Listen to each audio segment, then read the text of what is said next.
Nate Ward, why is Coach always staring at me? Why does Slaughter always think of me?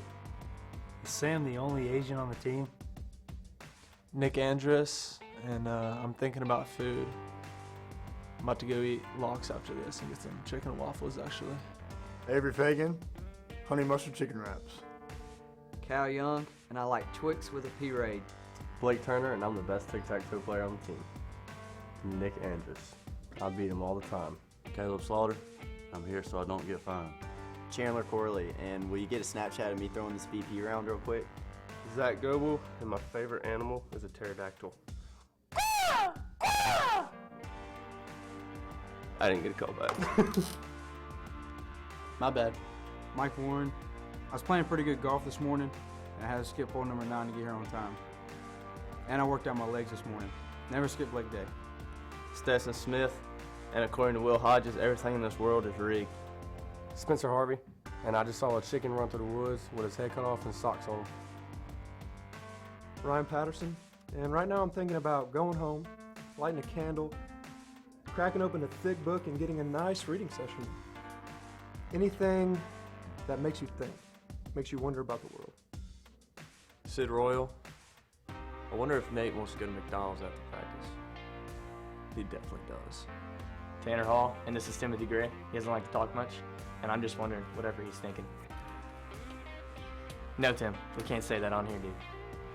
Tyler Epps, and everybody calls me Epps, and I really gotta go pee.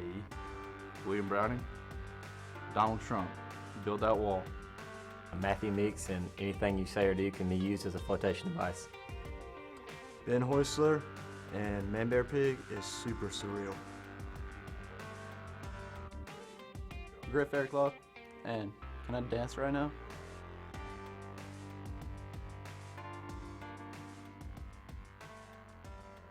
Will Hodges, the NASA space landing is rigged. You want to know why? A flag cannot ruffle in the vacuum of space. As Coach would say, it's not rocket science, bro. That's right. NASCAR, it's definitely rigged. Everything's rigged. I mean, it's all got to do with money. Wrestling, yeah, it's real. Where am I? Who am I? Help me. Mark Felton, Coach Culberson stole my book bag from me. Just for the record, I did not steal Mark Felton's book bag. He left it in my office while he was getting a talking to. He's mean. I told my mom about it. Trey Paluski, is Savannah Gladue my sister? Caleb Woods. Man, I'm old. Troy Roberts, and I like Chick-fil-A. That's it. Aaron Bittler, Sam Goberdon.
Well, good morning, folks, and welcome to Pirate Field here on the campus of Armstrong State University for today's Peach Belt Conference baseball contest. Your Armstrong State Pirates taking on the Young Harris College Mountain Lions. It was an exciting Saturday of doubleheader action. We had 2 one-run games, one that went 14 innings, but Armstrong State came away with wins in both of the contests.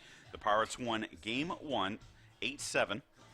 And Armstrong won Game 2, 9-8. And so the Pirates will turn today to junior Matt Meeks on the hill.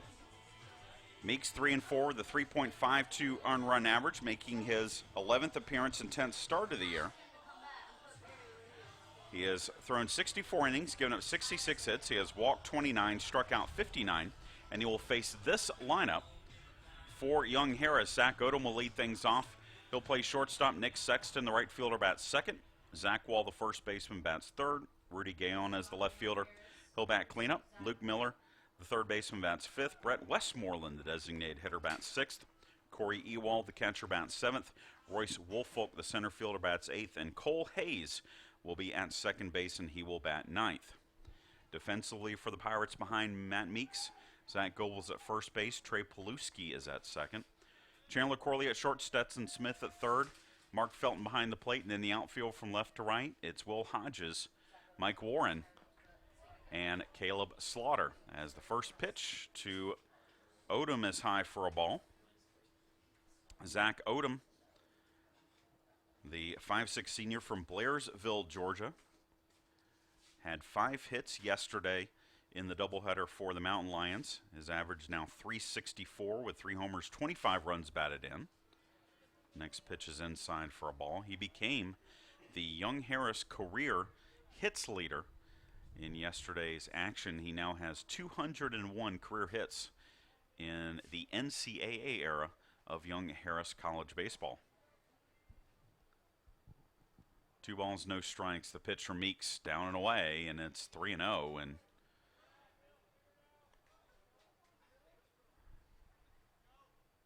Meeks in danger of walking the leadoff batter here. Young Harris in their black tops today with gray pants, purple numbers with gray trim. Armstrong in its maroon tops today with gray pants, gold numbers, as the 3-0 pitch is a strike.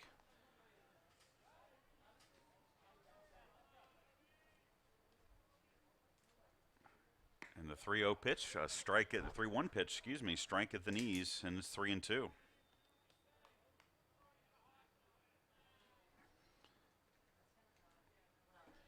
And the 3-2 pitch grounded to third. Smith takes it on 2 bounces, throws over to first, and there's 1 away.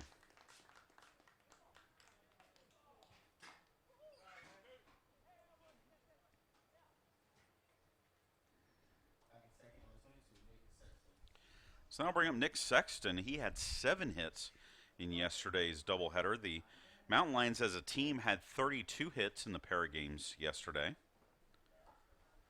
Sexton, the 6-foot senior from Ackworth, hits from the left side, swings and misses at the first pitch for strike 1.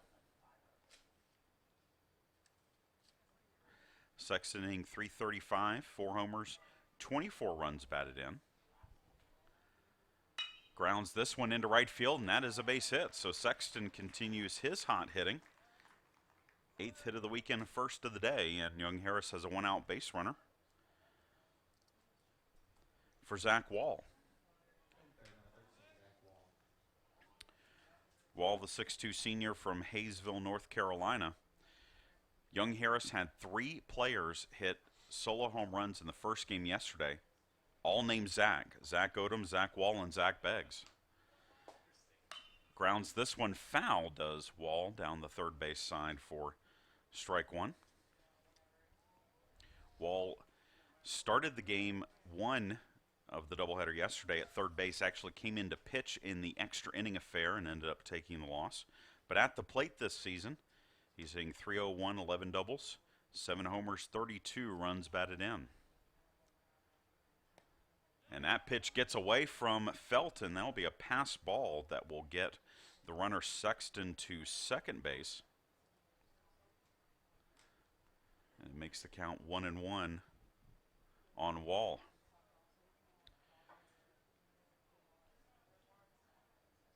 The early start today is because of the impending rain showers that we are expected to get this afternoon and this evening. The forecast has gotten a little bit better. It's only about 35%, but it is calling for scattered thunderstorms starting at about 2 o'clock. Right now, you could barely think that's the case because there's not a cloud in the sky over here at Pirate Field, but rest assured there is weather coming. In fact, most of the games around the Peach Belt Conference all starting early today. We've got a couple of games already underway with us here with 11 a.m. start. 2 balls, 1 strike. Matt Meeks working against Zach Wall.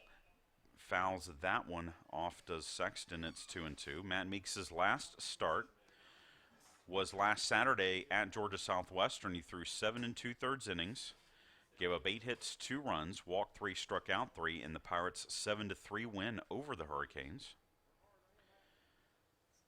Pirates are riding a 5-game winning streak coming into today's contest. And the 2-1 delivery, 2-2 delivery, popped up into very shallow center field. Mike Warren will come in and make the catch, and that is out, number 2.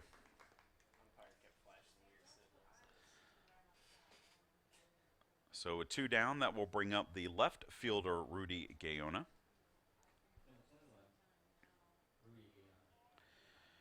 .61 junior from Laredo, Texas.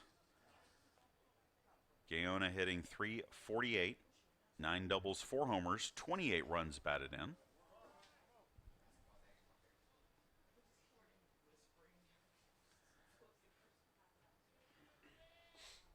Meeks' first pitch, hit in the air to right field.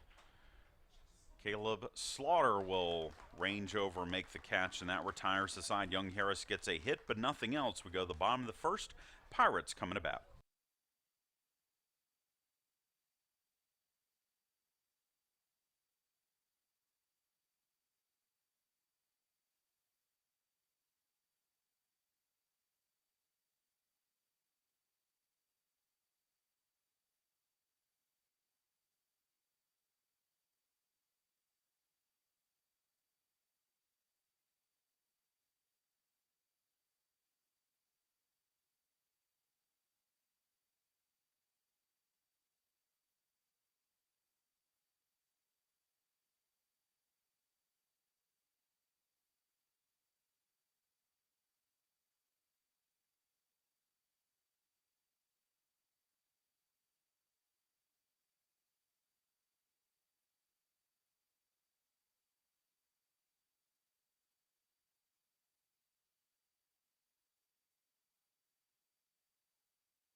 Chad Jackson back with you here at Pirate Field. Armstrong State will get its first look at Michael Livingston, the starting pitcher for Young Harris. 6'3" junior from Suwanee, Georgia. He is 6-4 this season for the Mountain Lions with a 3.45 earned run average. 75 2/3 innings pitched. He's given up 87 hits. He has walked only 16 and struck out 75. And he faces this lineup for the Pirates. Here today, Mike Warren leads things off. He'll play center field. Chandler Corley bats second. Ryan Patterson, the DH, bats third. Caleb Slaughter will bat cleanup as Warren Showsbunt takes the first pitch for a strike. Zach Goble bats fifth. Will Hodges sixth. Mark Felton seventh. Trey Plusky eighth. And Stetson Smith ninth.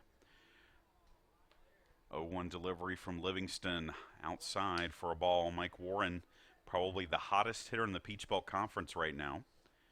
24-game hitting streak, 6 straight games with 3 or more hits. His average is now .421. That is second best in the league. As that pitch is outside. He has 9 doubles, a homer, 24 runs batted in. He also has 21 stolen bases, which is second most in the league. The 2-1 pitch from Livingston popped foul out of play. He also had the game winner in the 14th inning here yesterday. A 2-out single up the middle that gave the Pirates the 8-7 win over the Mountain Lions.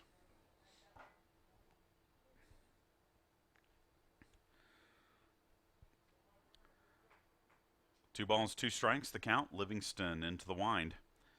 And the pitch popped foul again over towards the Young Harris dugout, but it falls onto something.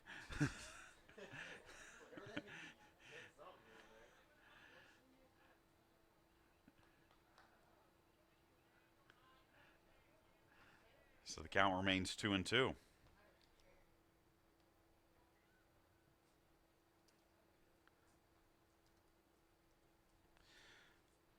Two-two pitch hit right to the third baseman, Luke Miller. Miller makes the grab for out number 1. So that will bring up Chandler Corley.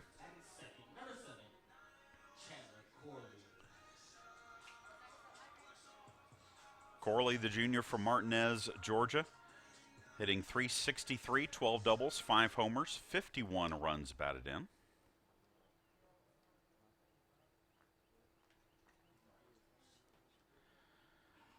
First pitch from Livingston, low for a ball.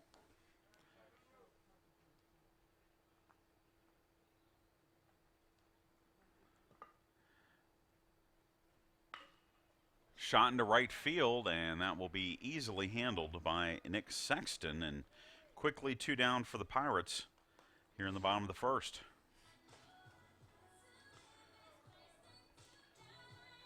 So that brings up Ryan Patterson, the senior from Swanee, hitting .366, 10 doubles, 7 homers, 55 runs batted in. By the way, Patterson with 55 RBIs and Corley with 51, the first teammates for the Pirates to have 50 or more in a season since 2009. 0-1 pitch coming for Livingston, and it's in the dirt, taken for ball 1. Livingston's last outing for Young Harris was April 15th against Montevallo. He threw 7 innings, gave up 6 hits, 2 runs, 1 earned, struck out 6 in a 14-4 win over the Falcons, as Livingston's next pitch is high.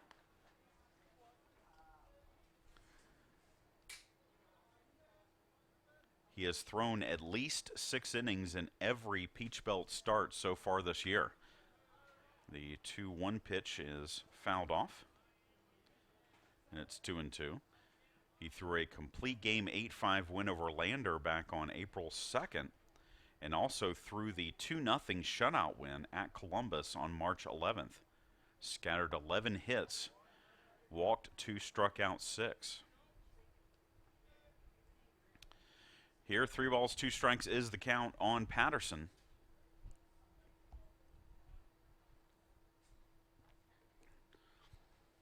And the payoff pitch popped up behind the bag at first. This is going to fall fair. It is a double for Patterson, as Ryan Patterson just kind of blooped it behind the bag at first, and the Pirates have a 2-out base runner. 11th double of the year for Patterson.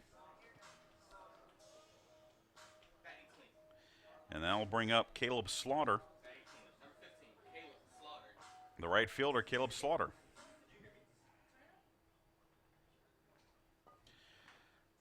The junior from Cochrane, Caleb Slaughter, hitting .344.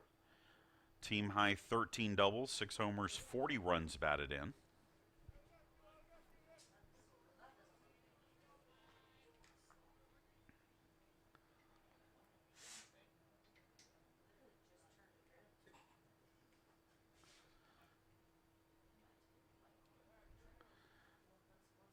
And Livingston's first pitch is a strike.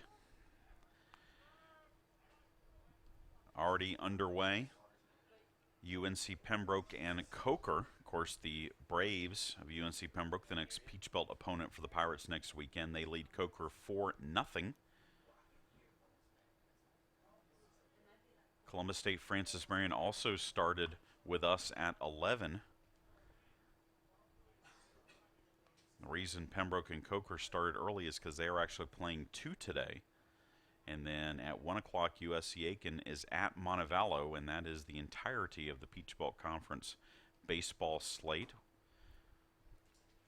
No balls, 2 strikes. The count on Slaughter. Livingston from the stretch. And the pitch down and away for ball 1. Also have tennis to update you with over at Florence in the Peach Belt Conference Tournament Championship matches. Both men's and women's tennis trail Columbus State 2-1 after doubles play. Singles play currently underway. 1 ball, 2 strikes. The pitch grounded to second. Up with it is Hayes. He'll throw over to first, and that will retire the side. Pirates get a hit, but nothing else. We head to the top of the second. No score between the Pirates and the Mountain Lions.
Top of the second inning here at Pirate Field.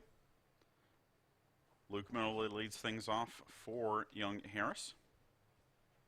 He'll be followed by Brett Westmoreland and Corey Ewald. As Miller steps in, the senior from Lake Park, Georgia. Hitting .252, 8 doubles, 8 homers, 32 runs batted in. And Matt Meeks' first pitch to him is popped into right field, and it's going to fall in between Trey Paluski and Caleb Slaughter for a leadoff single.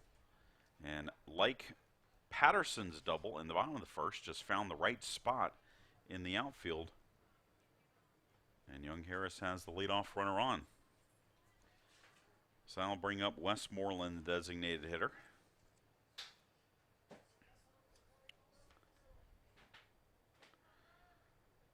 Six-foot senior from Cleveland, Georgia, hitting .255. 5 doubles, 6 homers, 29 runs batted in. Looks at a pitch low from Meeks for ball one. Westmoreland had a double in game one of yesterday's doubleheader, had a pair of hits in game two.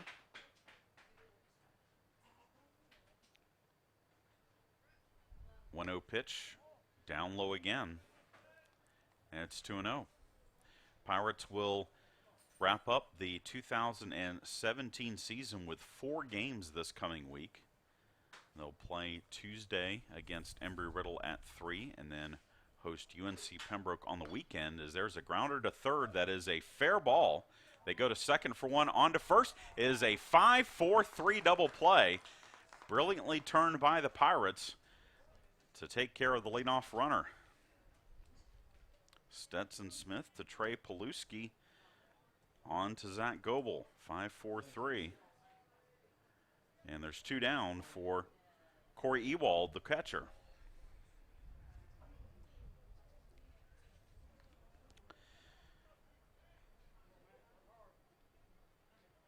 Ewald, the 5'11 junior from Colorado Springs, Colorado.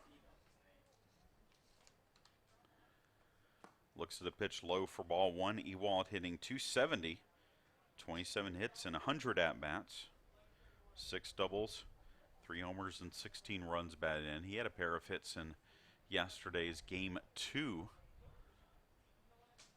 of the doubleheader. 1-0 pitch fouled back. It's 1-1.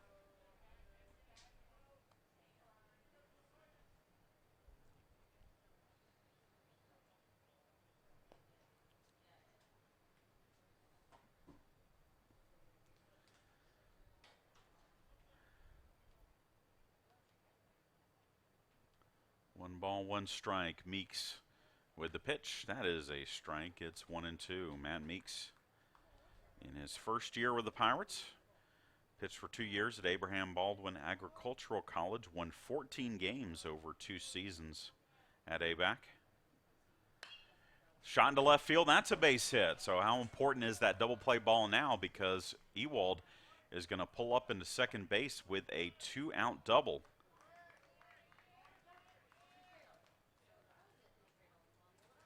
And it will bring up the center fielder, Woolfolk.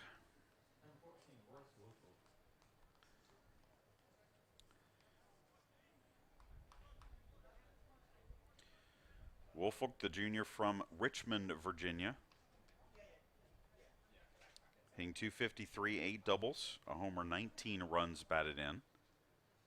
He had a pinch hit RBI double in the top of the 14th that gave Young Harris a 7-6 lead. Of course, the Pirates then came back and got 2 in the bottom of the 14th to win.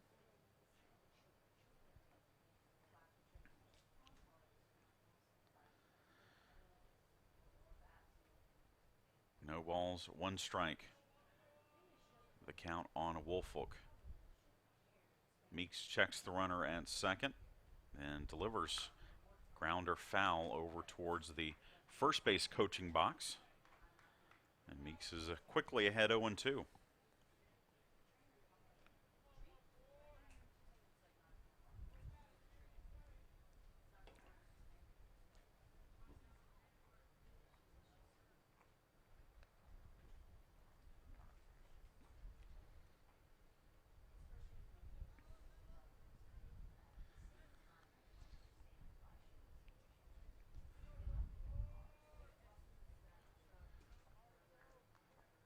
No balls, 2 strikes. The pitch grounded to short. Corley will throw on to first, and that's in time to cut down Woolfolk. We head to the bottom of the second. No score between the Pirates and the Mountain Lions.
Move to the bottom of the second inning. Zach Goebel, Will Hodges, Mark Felton to face Michael Livingston here in the second inning.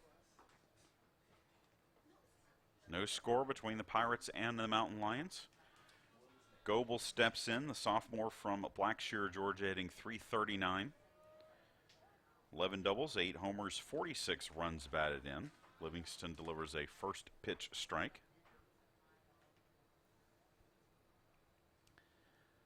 And then the next pitch, also a strike, and quickly Livingston's ahead, 0-2. This is the final regular season game for Young Harris. Their season is done after today. Pirates still with a week's worth of action left. In fact, after today, as that is called strike three straight strikes, and Goebel heads back to the dugout, and it brings up Will Hodges. After today's action, the series between Armstrong State and UNC Pembroke over the weekend is the only regular season action left in the Peach Belt. And right now, the only thing to be decided is Will Hodges swings and misses for strike one. Is UNC Pembroke's seeding within the tournament? Pirates have been eliminated, and UNC Pembroke has clinched a spot in the tournament. Pop up in the infield off the bat of Hodges. The third baseman Miller calls for it. He makes the catch for out number 2.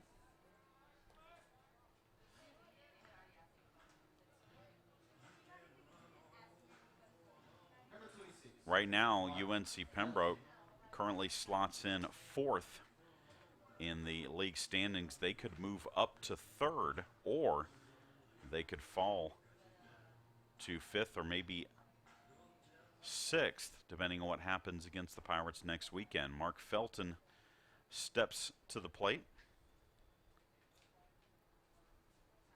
The freshman from Valdosta looks at a ball low for ball 1, hitting .275 this season as Mark. 5 doubles, 9 runs batted in.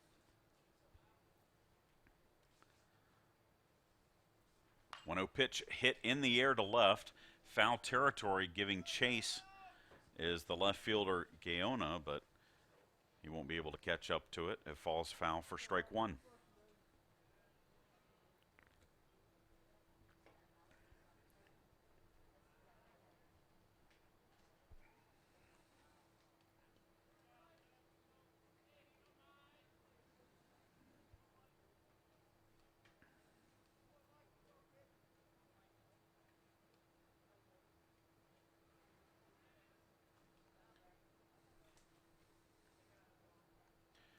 One ball, one strike. Livingston into the wind, and the pitch down low for ball 2.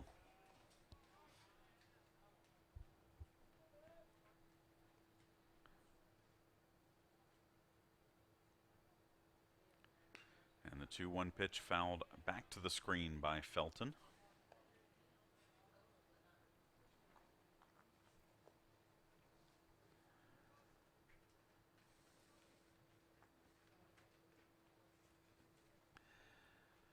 And the 2-2 pitch just a bit outside, and it's 3-2.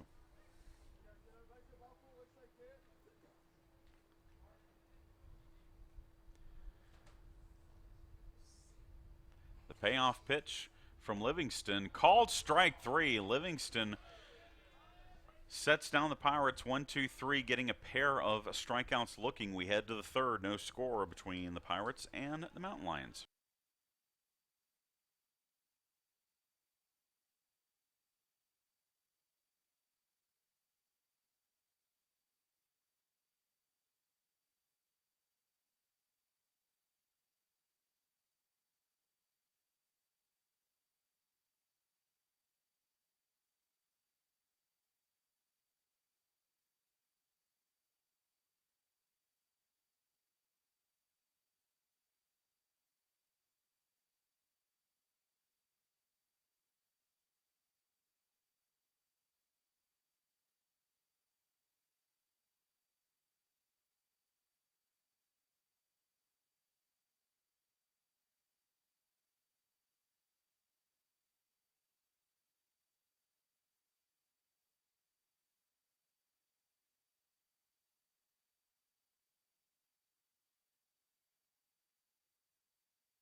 We move to the top of the third inning here at Pirate Field. No score between Armstrong State and Young Harris. 9-1-2 hitters in the order for the Mountain Lions to face Matt Meeks. As Cole Hayes, the second baseman, steps to the plate. 5'10 freshman from Decula, Georgia. First start of the weekend for Hayes. Checks a swing but does not hold up. He goes around for strike one. Hayes making his 11th appearance of the season. He is 1 for 10 at the plate. Next pitch is a strike, and it's 0-2.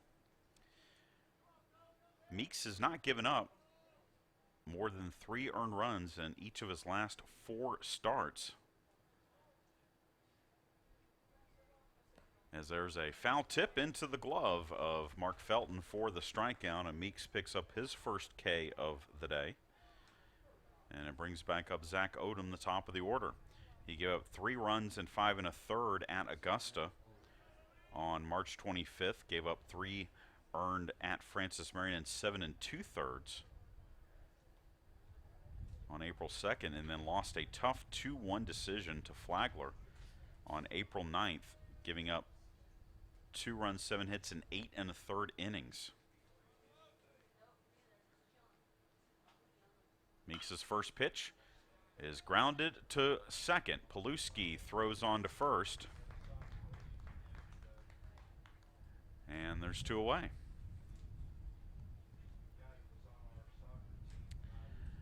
So 2 down for Nick Sexton, the right fielder. He singled off of Meeks in the first, hitting .339.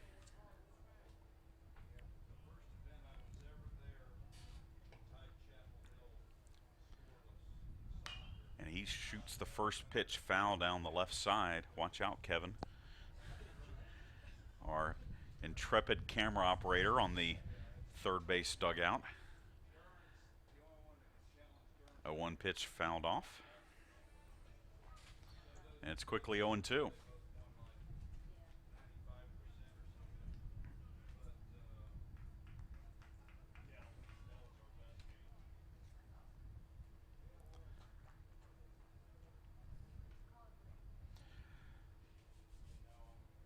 No balls, 2 strikes. The pitch for Meeks. Called strike 3, and just like that, Meeks works a 1-2-3 inning. We head to the bottom of the third, scoreless here at Pirate Field.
Trey Paluski leads off the bottom of the third inning here At Pirate Field, Armstrong State and Young Harris scoreless. Michael Livingston delivers the first pitch low for ball one. Paluski, the freshman from Aiken, South Carolina, hitting .319 with 8 runs batted in. It'll be Paluski, Stetson Smith, and Mike Warren to face Livingston here in the third. 1-0 pitch, grounded foul down the third base side.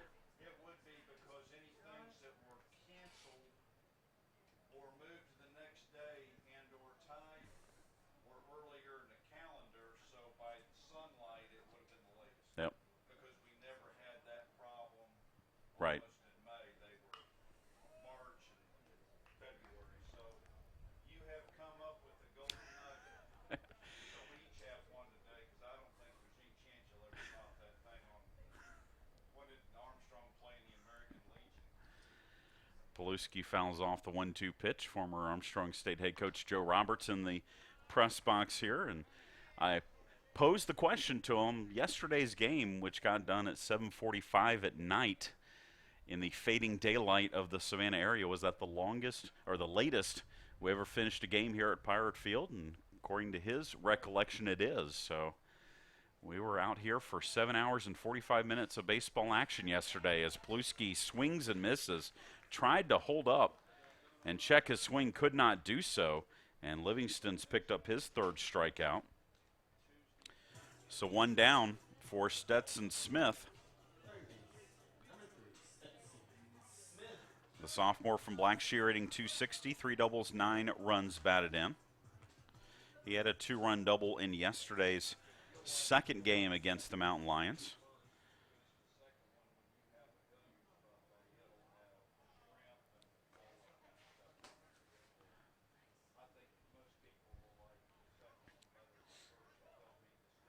Livingston's first pitch fouled back to the screen for strike one.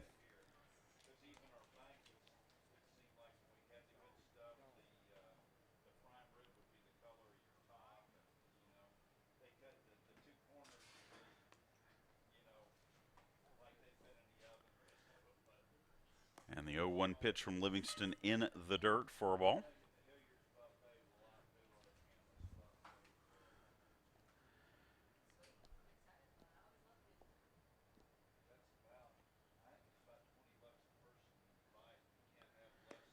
And the 1-1 pitch is at the knees for strike two. Livingston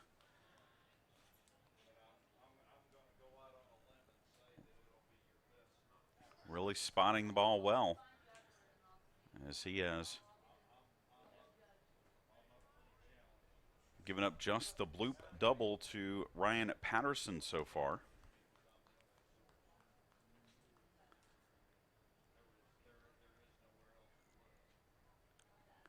So 2 balls, 2 strikes. And that pitch fouled back to the screen.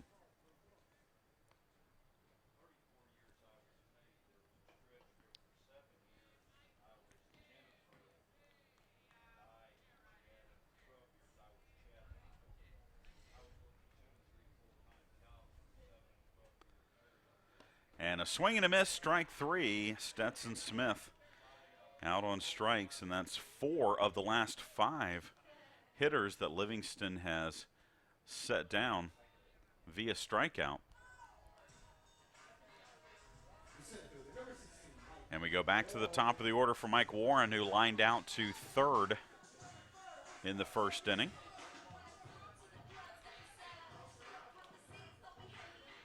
The reigning Peach Belt Player of the Week and making a bid to be a back-to-back Peach Belt Player of the Week with the week he's put up this week.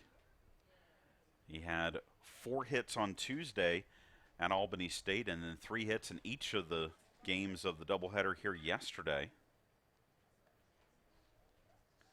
He fouls off the first pitch for strike 1. He has also stolen at least 1 base in 7 straight games.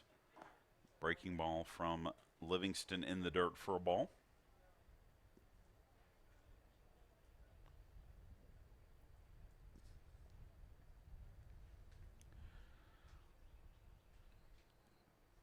1-1 pitch grounded foul down the first base side. And it's 1-2.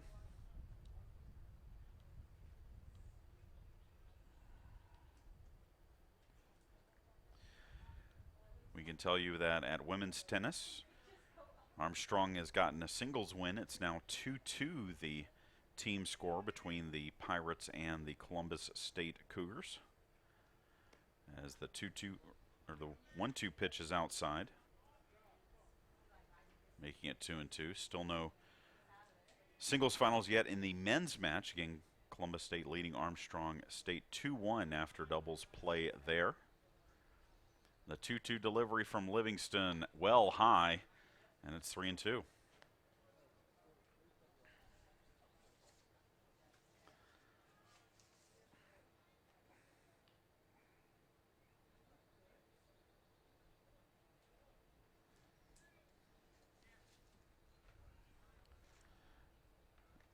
And the 3-2 pitch, that is called strike 3, and striking out the side is Livingston here in the third. We head to the fourth. No score from Savannah.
Top of the fourth inning here at Pirate Field.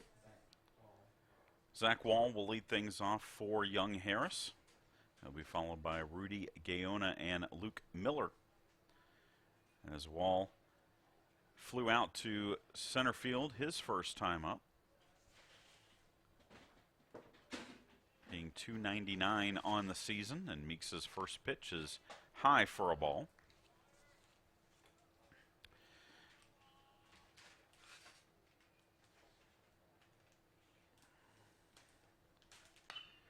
And then a shot into left field, and that's going to be a base hit. So Zach Wall leads off the fourth with a single. Fourth hit of the game for the Mountain Lions.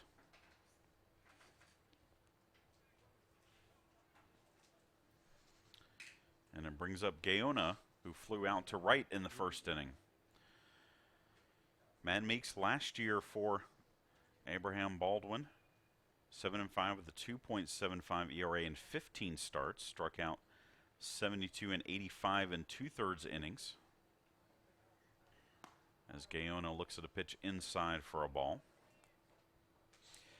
His first appearance for the Pirates was in that 16-inning game against Valdosta on February 4th. He came in relief and threw 6 2/3 of 2-hit shutout ball. Grounder to short, could be 2. Second for 1, on to first. 6-4, 3 double play.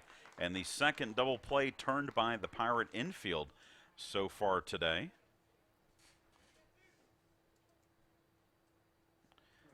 And with 2 down, it brings up the third baseman, Luke Miller.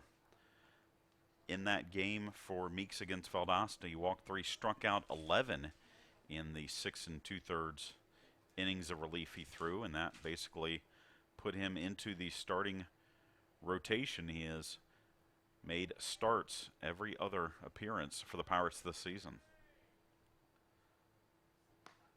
Meeks' first pitch to Miller is high for a ball.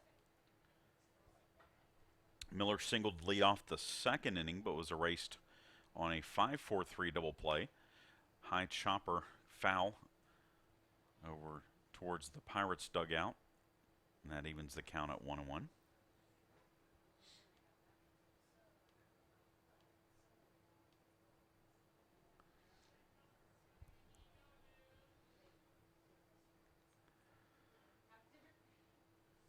One pitch, a little bit inside. Taken for ball 2. No runs, 4 hits for young Harris so far this morning. We've yet to reach the noon hour, as that pitch is outside for ball 3. No runs, 1 hit for Armstrong State.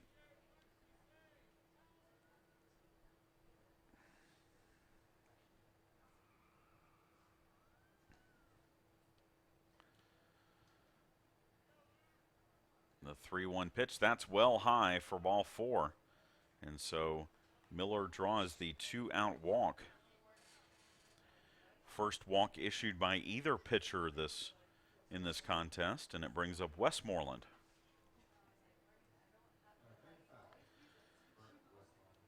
And we now have a score update from the men's tennis match.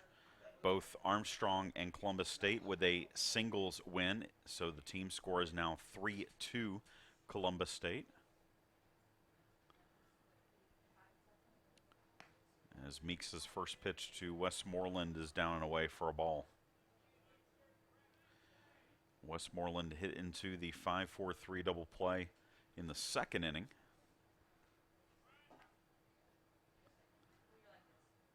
One 1-0 pitch hit to short, and Chandler Corley will head over, make the catch, and that retires the side. Young Harris gets a hit, but nothing else. We head to the bottom of the 4th. No score between the Pirates and the Mountain Lions.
Chad Jackson back with you here at Pirate Field, bottom of the 4th inning. Armstrong State trying to solve Michael Livingston. He has struck out 5 of the last 6 he's faced. And it'll be up to Chandler Corley, Ryan Patterson, and Caleb Slaughter in the bottom of the 4th. Corley flew out to right field his first time up. Livingston's first pitch popped up in the infield. The second baseman, Hayes, will make the grab. So 1 pitch, 1 out for Livingston in the 4th. And it brings up Patterson.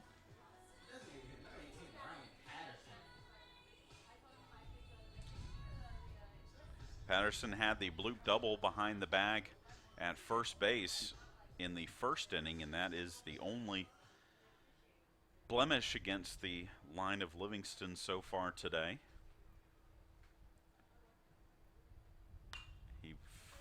hits this one foul down the left side for strike one.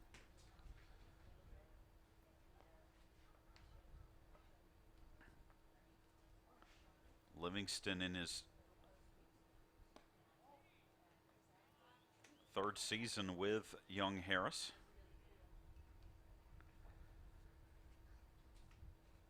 One and three with a 9.56 earned run average as a freshman. 2 and 6 with a 6.30 ERA as a sophomore. 6 and 4 with a 3.45 ERA as a junior. He has gotten better every year he's been with the Mountain Lions. Grounder into right field, and that's a base hit. So Ryan Patterson is the only one so far for the Pirates who has had Livingston's number. He is 2 for 2. And the Pirates have a one-out base runner for Slaughter.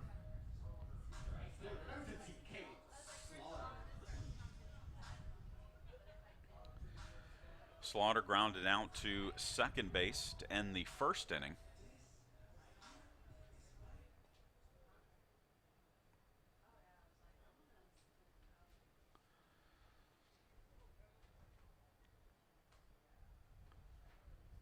First pitch to Slaughter inside for a ball.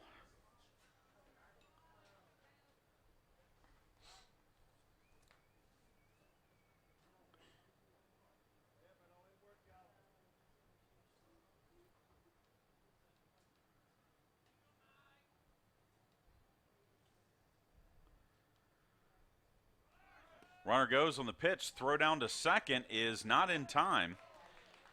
The pitch was low and in, so it was a tough play for Ewald to try and throw out Patterson. But Ryan Patterson will steal second, and he's now in scoring position. 12th steal of the year for Patterson. It's a 2-0 count now on Slaughter.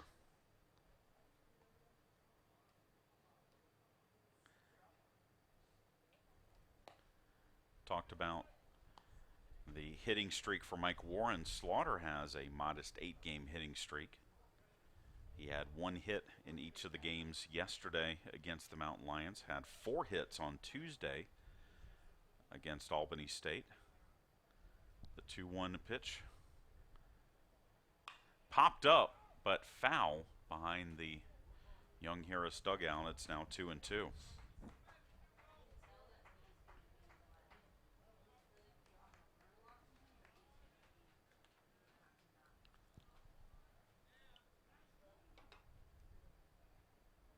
Ryan Patterson on at second, 1 down.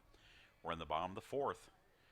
Pirates trying to break a scoreless deadlock with the Mountain Lions. Foul back to the screen, keeps the count at 2-2.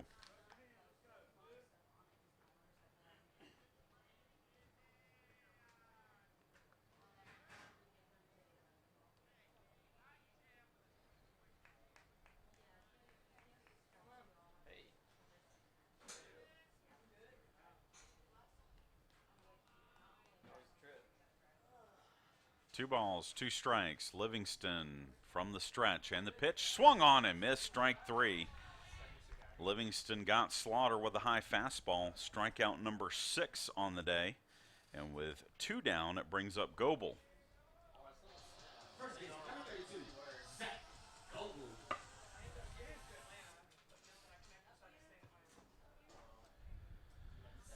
Goebel struck out on 3 pitches looking against Livingston in the second.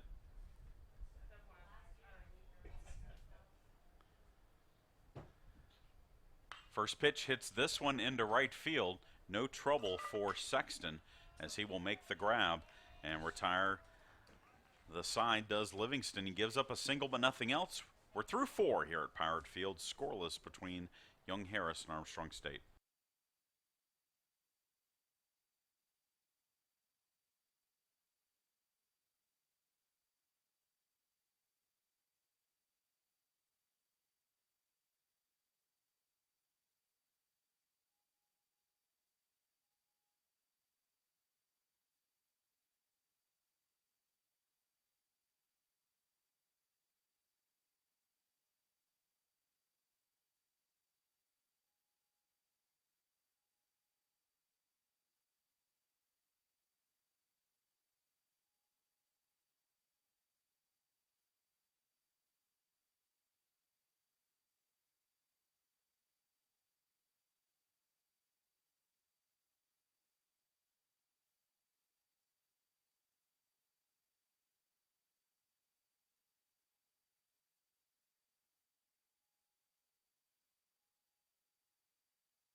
Noontime here at Pirate Field. We move to the top of the 5th inning. No score between the Pirates and the Mountain Lions, and for Young Harris, Corey Ewald, the catcher, will lead things off. He'll be followed by Royce Woolfolk and Cole Hayes facing Matt Meeks, who has given up 4 hits, no runs through 4 innings. First pitch from Meeks to Ewald is a strike. Ewald doubled with 2 outs in the 2nd inning, but was stranded by the Mountain Lions. A 1 pitch low for a ball. It's 1-1. UNC Pembroke has defeated Coker. The Braves have now won 13 straight. That is a school record, and they will be coming into Pirate Field to take on the Pirates next weekend in a 3-game series starting Friday here at Pirate Field. No balls, 2 strikes. The pitch from Meeks, fouled back to the screen.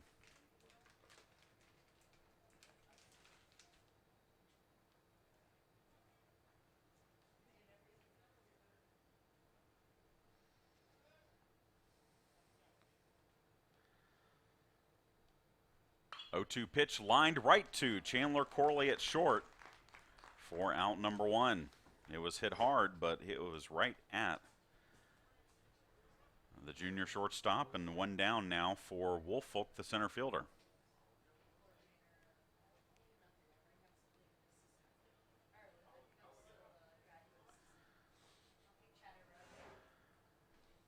Woolfolk grounded out to short his first time up. First pitch is down and away for a ball.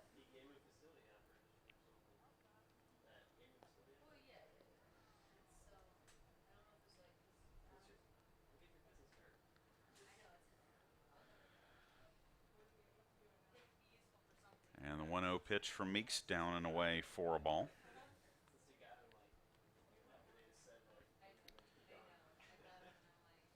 Tuesday, the Pirates will host Embry-Riddle. That's a 3 p.m. start. We'll have that game for you on Live Stats. Second meeting this year between the Pirates and the Eagles. Grounder to third off the bat of Woolfolk. Throw to first is high, but Goebel comes down with it and sort of chest bumps Woolfolk for the tag. And there's 2 down. So I'll bring up the second baseman, Cole Hayes. Strikeout victim of Meeks in the 3rd.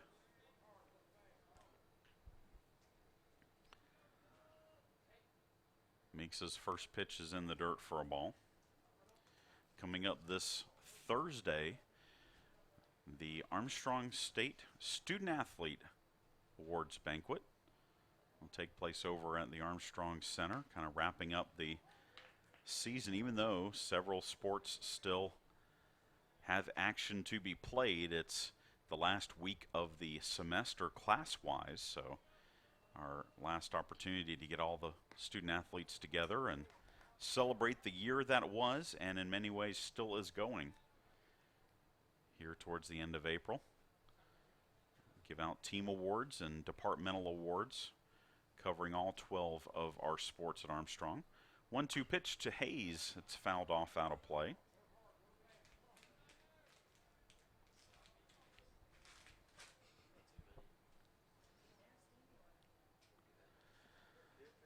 So again, the 1-2 pitch from Meeks. Popped up, very shallow left field. This is going to fall for a base hit in between Corley and Hodges. And Hayes has his 2nd hit of the year, and it's a 2-out single here in the 5th, and it brings up Zach Odom.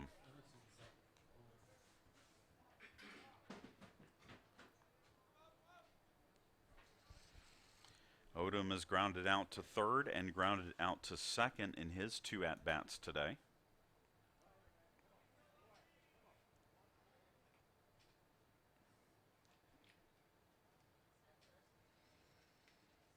Meeks' first pitch is a strike. Odom showed bunt, but took the pitch for a strike.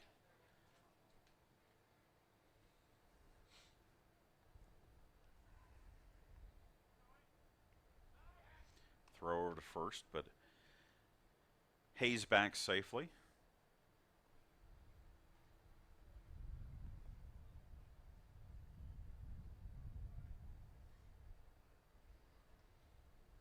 A 1 pitch popped up, foul territory. Stetson Smith will run over, make the grab, and that will retire the side.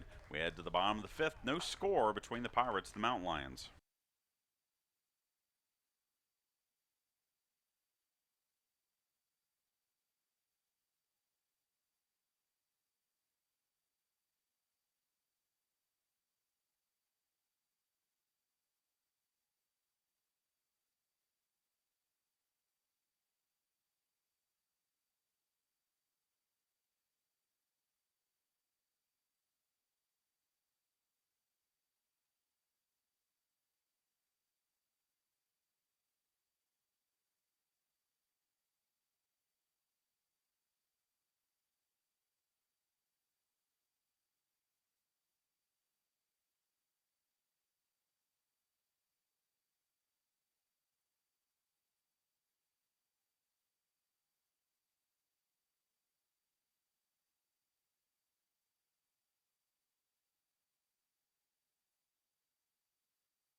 Freshman Will Hodges leads off the bottom of the 5th inning for the Pirates. He'll be followed by Mark Felton and Trey Paluski, facing Michael Livingston,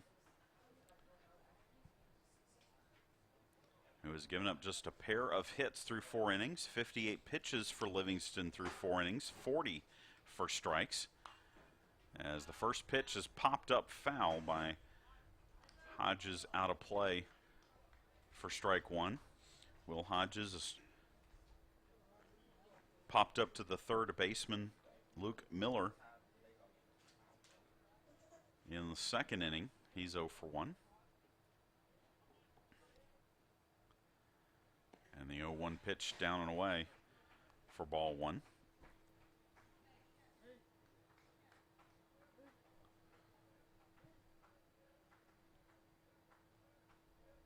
Swing and a shot foul down the left side. He got a hold of it, but Hodges was in front of it, so it is just a long strike. It's 1-2.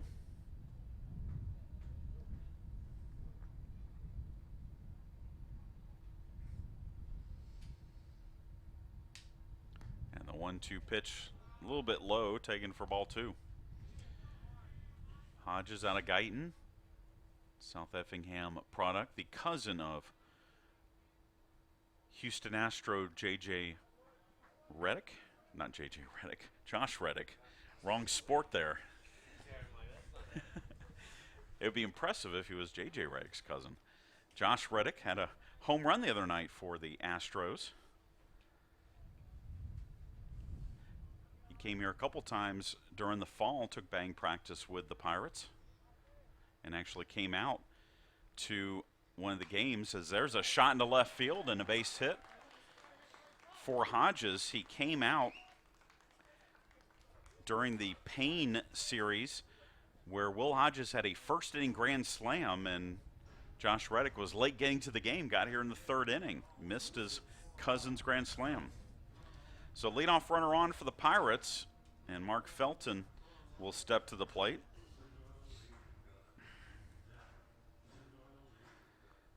Felton struck out against Livingston in the 2nd inning.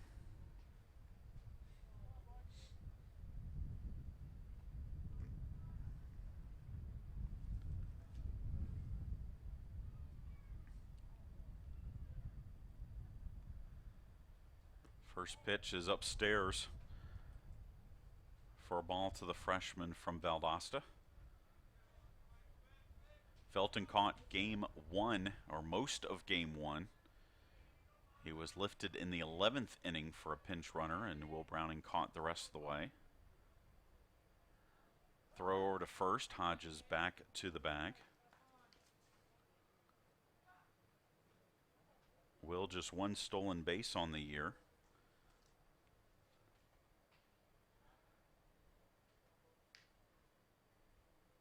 Another throw over to first, a little bit closer this time, but still Hodges able to get back in time.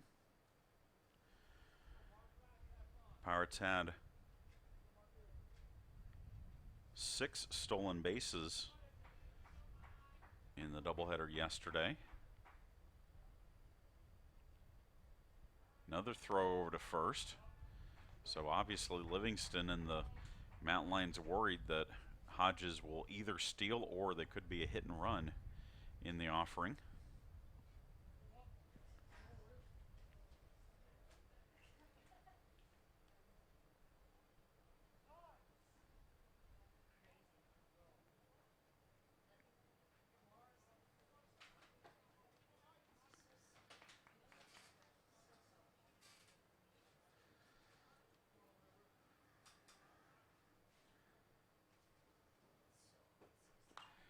And the 1-0 pitch is fouled off,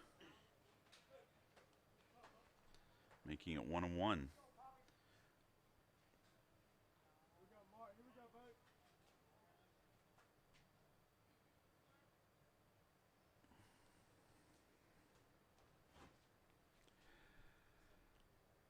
So 1 ball, 1 strike.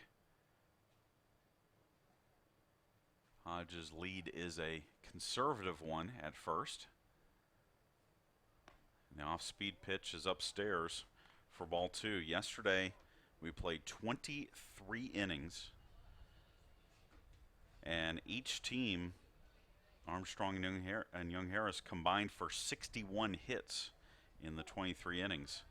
Today's game, the antithesis of that. No runs and only 8 hits between the two teams. 2-1 pitch, no. A throw over to first again, chasing Hodges back to the bag. Is that a good enough word for you, Ty? Antithesis? Okay.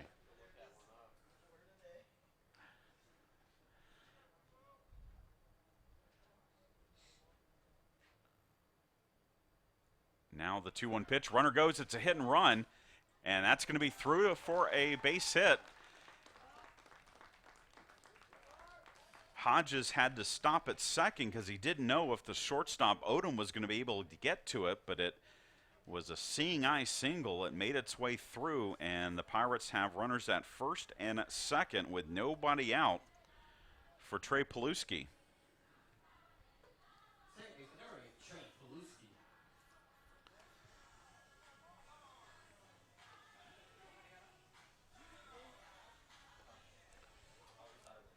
So Paluski steps in with 2 on, nobody out in a scoreless ball game. It's an obvious bunting situation.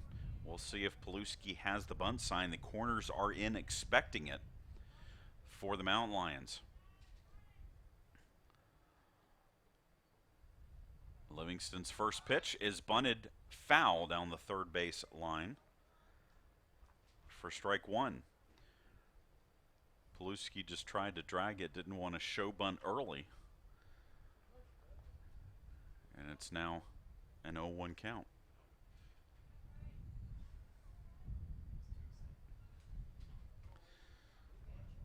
Will Hodges on at second. Mark Felton on at first.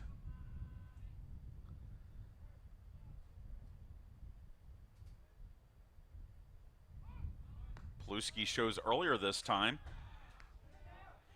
And Will Hodges is going to steal third. The catcher threw down to second behind Hodges, and Hodges had a pretty good lead and decided to take off for third, and so he ends up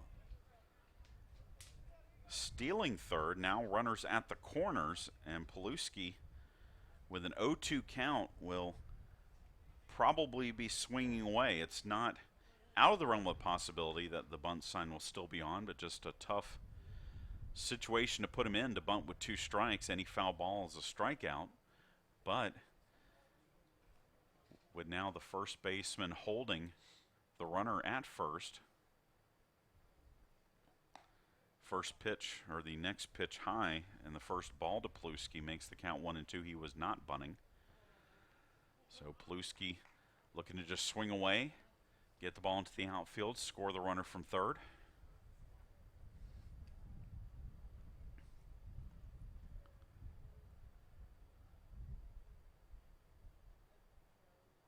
One-two pitch hit into right field. That's going to fall for a base hit. Hodges thought it was going to be caught, and they actually get a fielder's choice out of it because the catcher Felton was between first and second. So it goes down as a RBI, fielder's choice.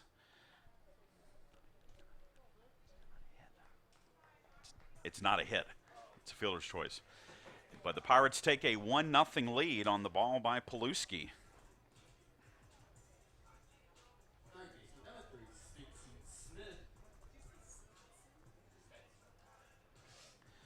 So the Pirates take a 1-0 lead, and now Stetson Smith will step to the plate with Trey Paluski on at first.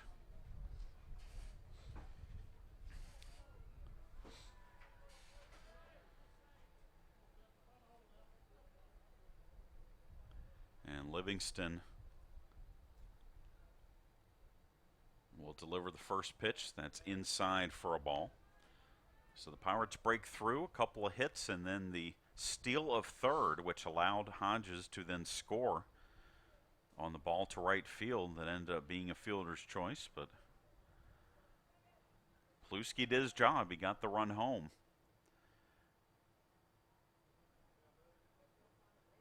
Still just 1 out in the inning, so obviously the opportunity for more here in the bottom of the 5th.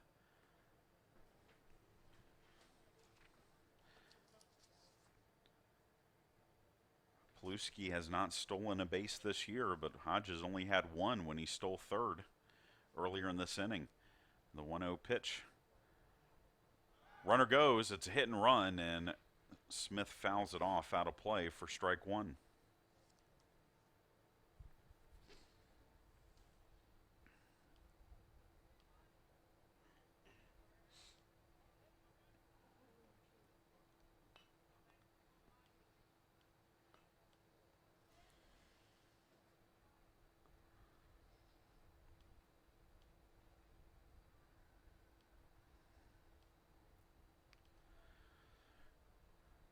One ball, one strike.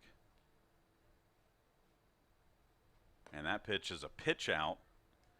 Paluski had taken a few steps towards second, but he scrambles back to first. It's 2-1.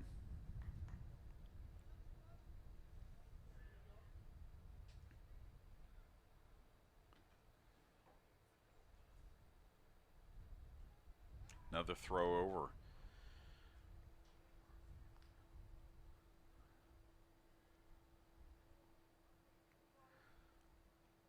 We're in the bottom of the 5th. Livingston now has thrown 75 pitches. He's also thrown quite a few over to first. 2-1 pitch grounded foul down the third base side, which makes it 2-2. 1-0 our score. 1 run, 4 hits for the Pirates. No runs, 5 hits for Young Harris.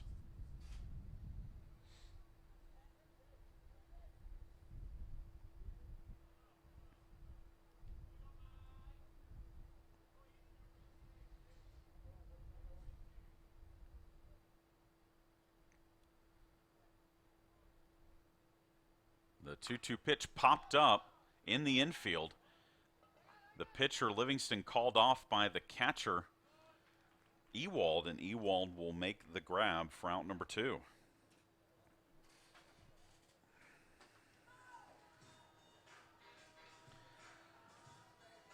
So 2 down for Mike Warren.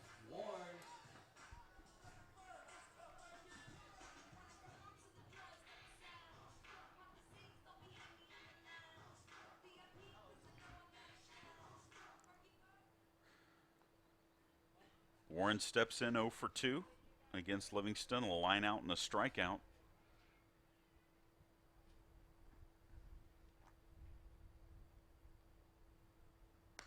Looks at a first pitch strike, and it's 0-1. Again, Warren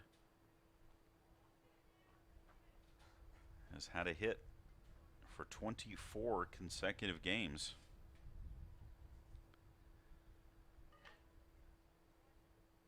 Looking to extend it to 25 here. As that pitch is high, snap throw down to second. Paluski able to slide back in safely. And it's 1-1.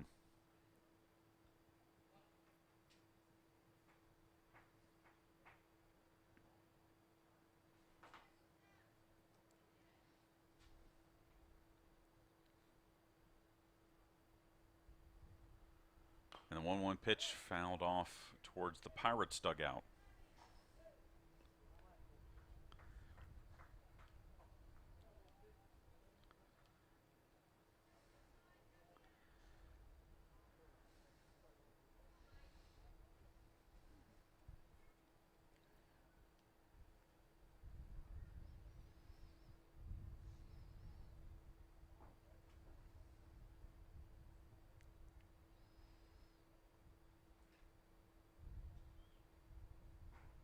Throw over to first again, and again, Paluski back.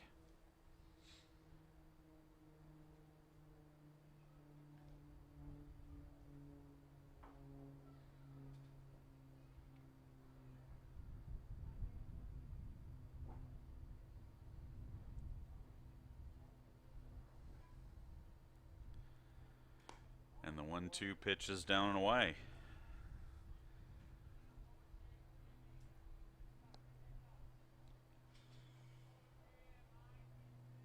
Bottom of the fifth.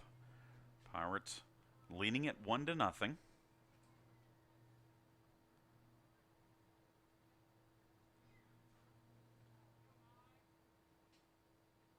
Runner goes on the 2-2 pitch. Throw down to second is in the dirt, but it's still in plenty of time to get Paluski trying to steal, and that will end the inning. But the Pirates strike first. We had the top of the sixth. 1-0. Armstrong State leads.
We move to the top of the sixth inning here at Pirate Field. 2, 3, 4 hitters in the order for Young Harris facing Matt Meeks as Nick Sexton steps to the plate 1 for 2 with a single and a strikeout. Swings and misses on the first pitch for strike 1. We have news from Florence, South Carolina in the Peach Bowl Conference Tournament Women's Tennis Championship match. Columbus State has defeated Armstrong State 5-2 to capture the tournament title and the Pirates' run. They had won 13 straight Peach Belt tournament titles. But Columbus State comes up with the win as Sexton swings and misses at 3 straight pitches. And Meeks picks up his 3rd strikeout of the contest. And with 1 down, it brings up Zach Wall. Wall 1 for 2. Singled his last time up. He is also flied out to center field.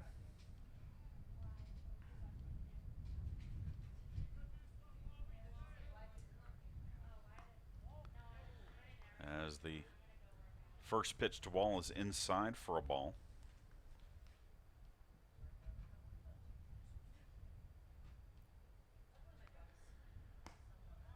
And the 1-0 pitch upstairs as well. The Armstrong women's tennis team should still be in good shape to host an NCAA regional, as there's a grounder up the middle. Paluski backhands it, throws on to first, and there's 2 away.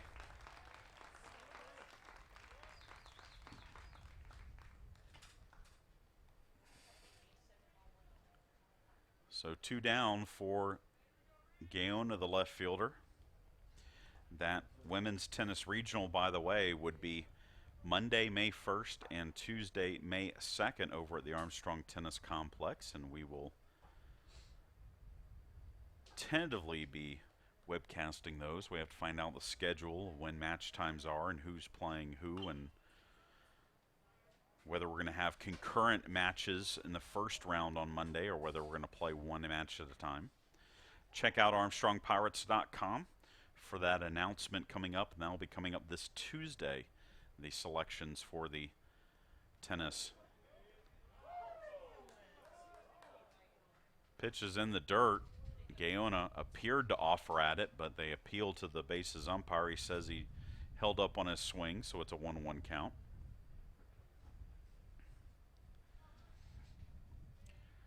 Few clouds starting to gather now over Pirate Field, as there's a high chopper to short.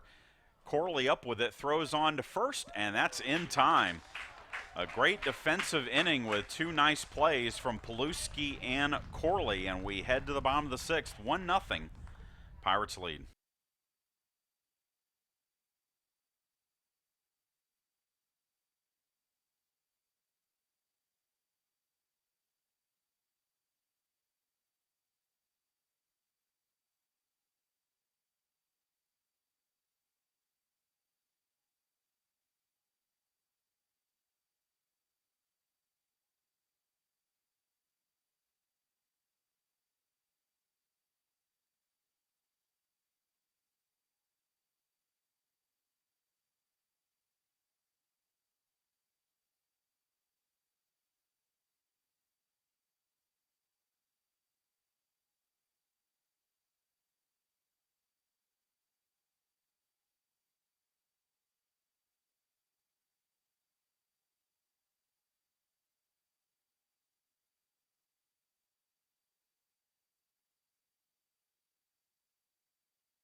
Chad Jackson back with you here at Pirate Field. Bottom of the 6th inning.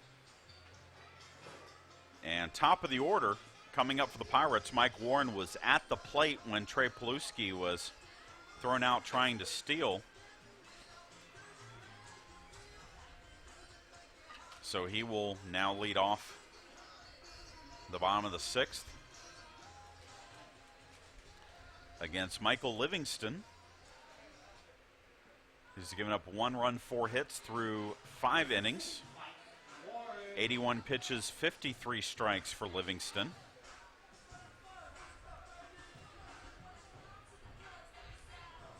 The most he has thrown in a start that we know of was against North Georgia. He threw 127 pitches in a 7-inning outing against North Georgia. Warren looks at a pitch for a strike as he shows bunt, but does not offer at it.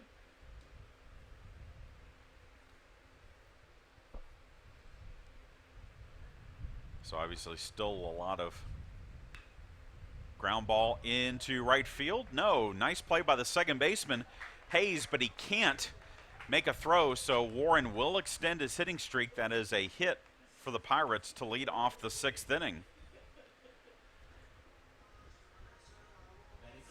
And the Pirates have the leadoff runner on for Chandler Corley.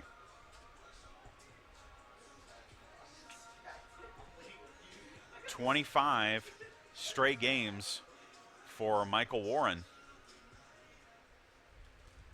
And now Ewald wants a quick chat with Livingston.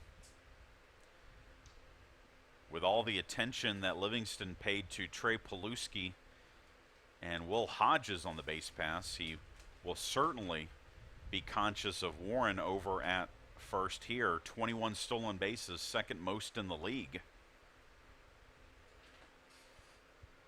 And he had a steal in each of the doubleheader games yesterday. First pitch to Corley, chopper to short, could be two. On to second for one, on to first, not in time to get Corley, who got down the line in a hurry, but the fielder's choice is the first down of the inning.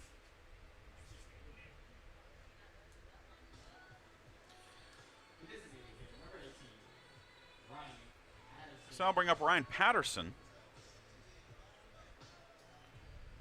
who is 2 for 2, a double and a single off of Livingston today.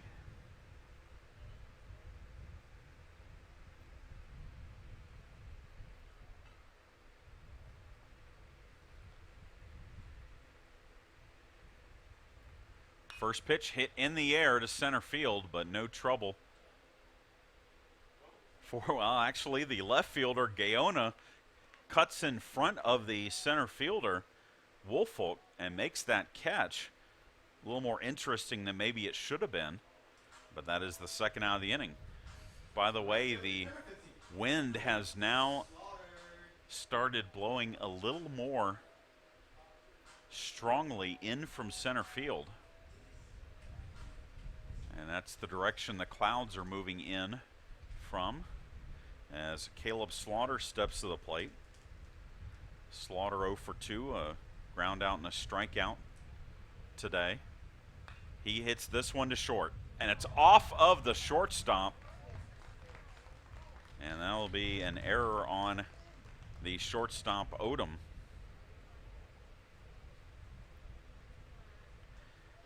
And that puts 2 on for Zach Goebel, who is flied out to right and struck out.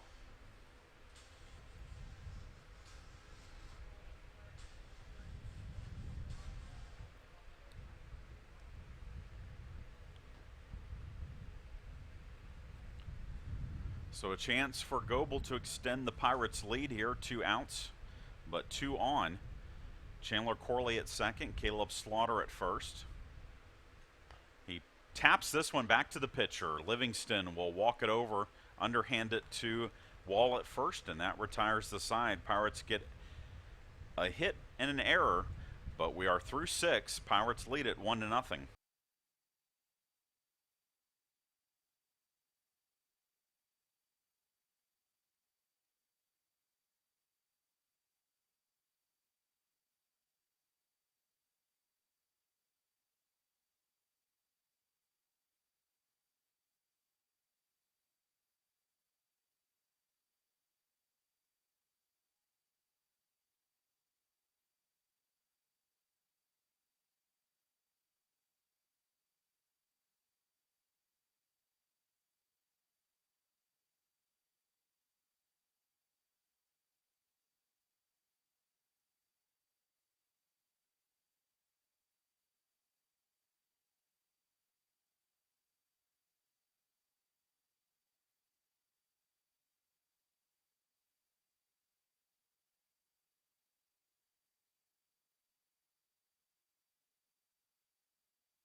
We move to the top of the 7th inning here at Pirate Field.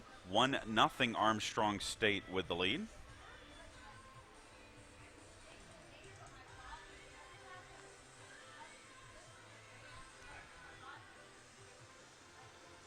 And for Young Harris,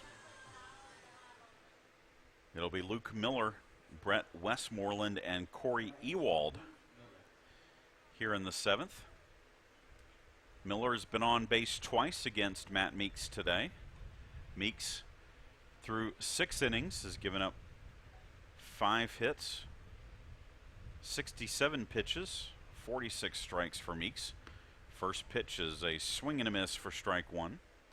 Miller singled in the 2nd and drew a walk in the 4th. That walk, the only walk issued by either pitcher so far today. A 1 pitch hit in the air to center field, but Mike Warren is able to range over and make the catch for out number 1.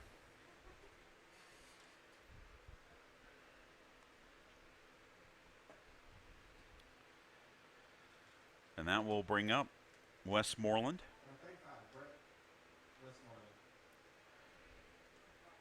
He grounded into a 5-4-3 double play in the 1st and then lined out to short in the 4th. Grounds this one to 3rd, but behind the bag and foul for strike 1.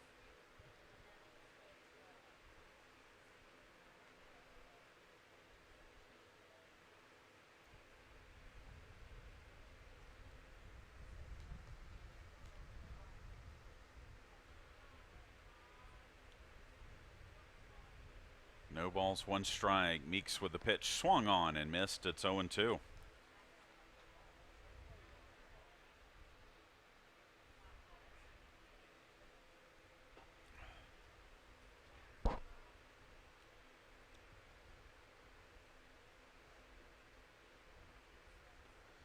The 0-2 pitch down and away.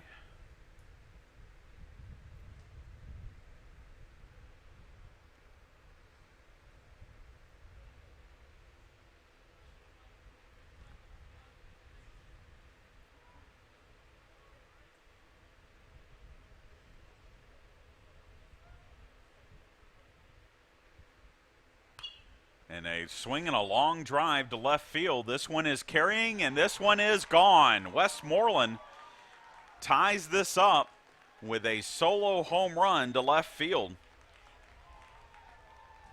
His 7th home run of the year, and it's now 1-1.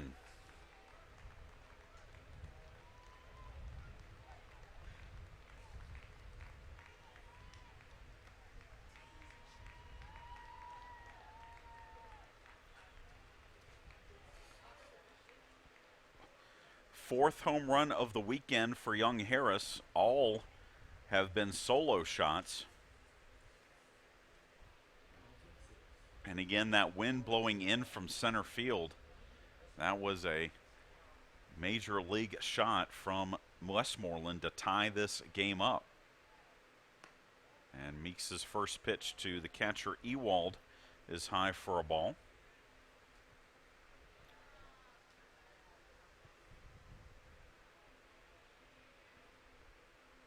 And then the next pitch is a strike. Ewald has doubled and lined out to short in his 2 at-bats.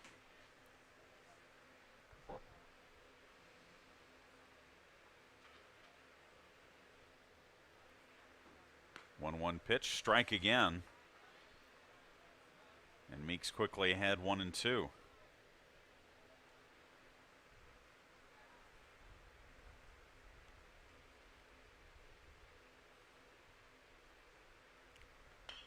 Swinging a shot to short, and again, Chandler Corley right there, able to catch it on a line for out number 2.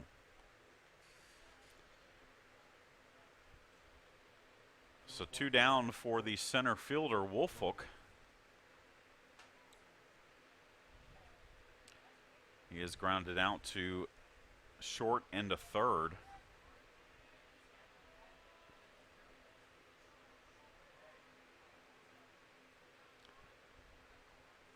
And the first pitch for Meeks is at the knees for strike 1.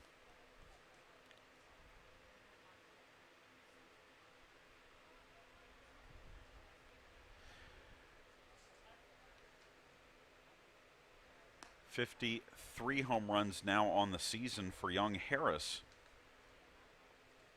They came into the weekend the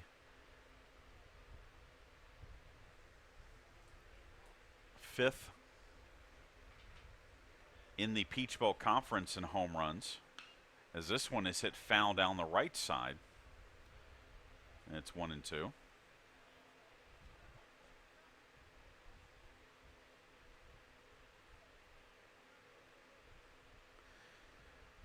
Columbus State leads Francis Marion 5-1 in the bottom of the fifth inning.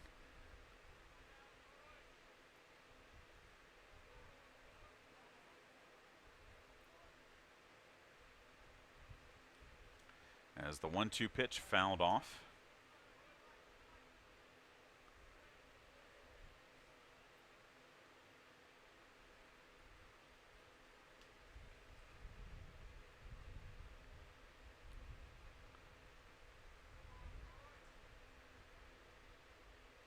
So 1 ball, 2 strikes again, and this is fouled off down the right side. So Woolfolk battling here. The 2-strike count against Matt Meeks.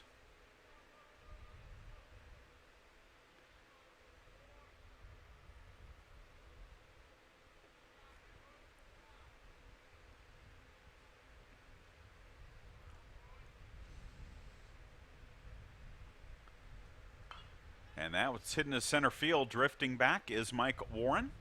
He will make the catch, and that will retire the side. But young Harris ties it up on the solo shot by Westmoreland.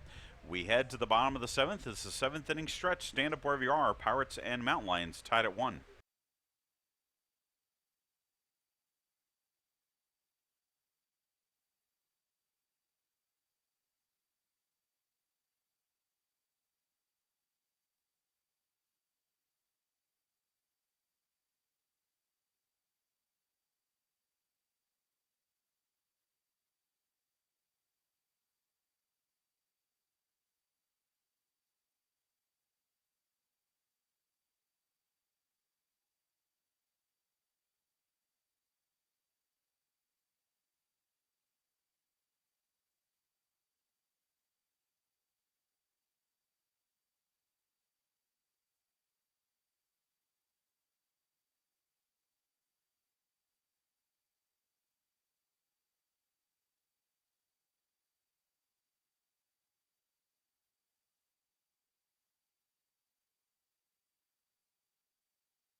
Will Hodges leads off the bottom of the 7th inning for the Pirates. He led off the 5th inning with a single that led to the Pirates' only run of the game so far. He scored on the ball hit to right field by Trey Paluski. First pitch from Livingston is low for a ball. Hodges 1 for 2 on the day.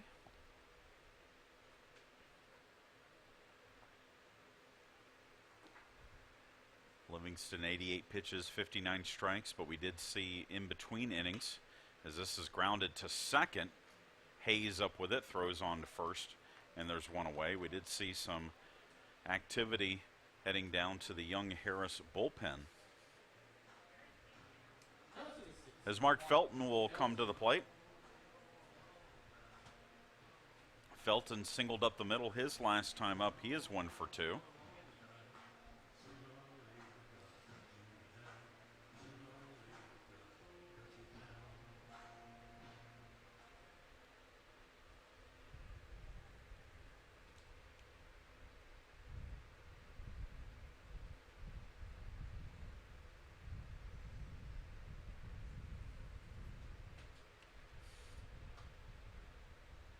Livingston's first pitch to Felton is low for a ball.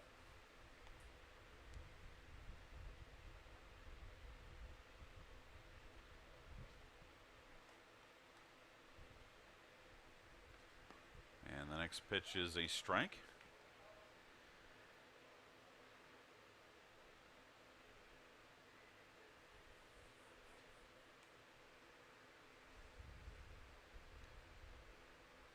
One pitch, high chopper to short. Tough play for Odom, and he cannot get to it. That'll be an infield hit for Felton, as Odom would have had to throw on the run, even if he was able to get the glove on the ball. And that'll bring up Trey Paluski. Paluski, with runners at first and third, hit a soft shot to right field that the runners had to hold up to see if it would be caught by Sexton. When Sexton took it on the bounce, he was able to throw to second and force Felton out.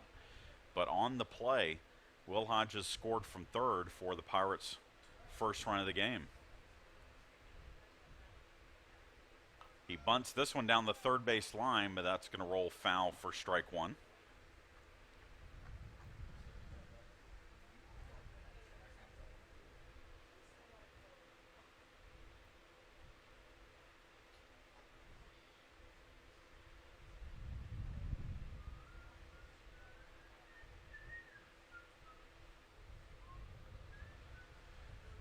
No balls, one strike, Paluski.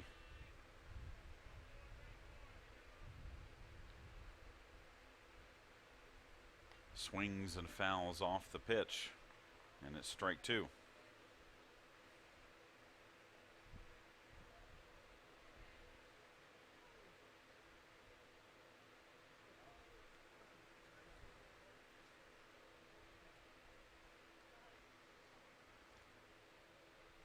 We're in the bottom of the seventh here at Pirate Field. 1-1 our score as that pitch is upstairs. Yesterday, these two teams played 2 one-run games, and one of those games went to the 14th inning.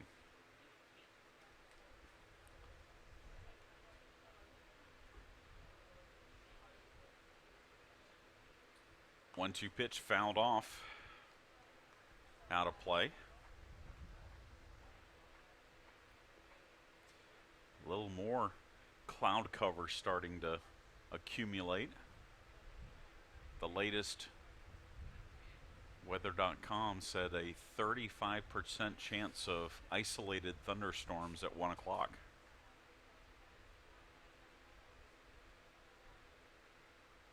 Swing and a miss, and a good off-speed pitch from Livingston to get Paluski for the second out of the inning.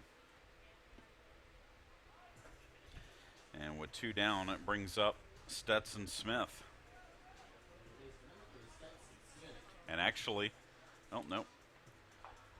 Thought we might have a pinch hitter, but Calvin Culberson, the head coach of the Pirates, just bringing some baseballs out to our home plate umpire, Michael Stewart.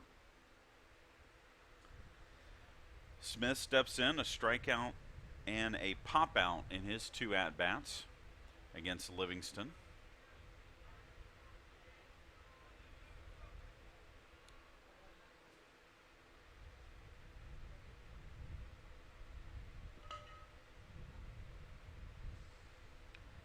First pitch hit in the air to shallow left center field. And Gaona will make the catch, and that retires the side. We head to the 8th, all tied at 1.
We head to the top of the 8th inning here at Pirate Field.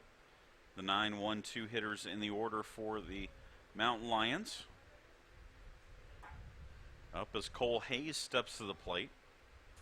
He swings and misses at the Matt Meeks fastball for strike one. Hayes 1 for 2, singled his last time up.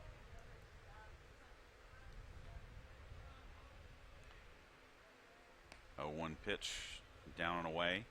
Meeks 85 pitches so far, 60 strikes for the junior from Kite, Georgia. Swing and a foul back out of play, and it's 1-2. 1 run, 6 hits for the Pirates. 1 run, 6 hits, 1 error for young Harris here in the 8th.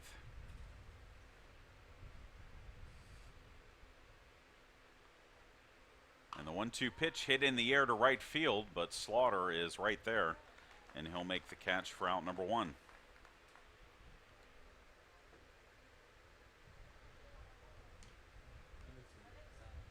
That brings up Zach Odom, the shortstop. Fouled out to third baseman Stetson Smith his last time up.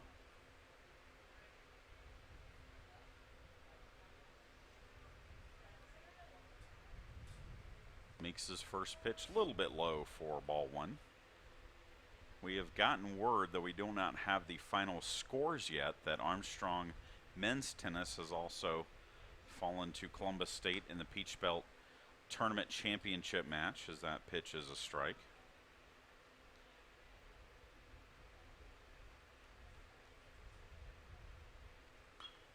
And the 1-1 pitch is popped up. Mark Felton over by the young Harris dugout. He will make the grab. And that is the second out of the 8th.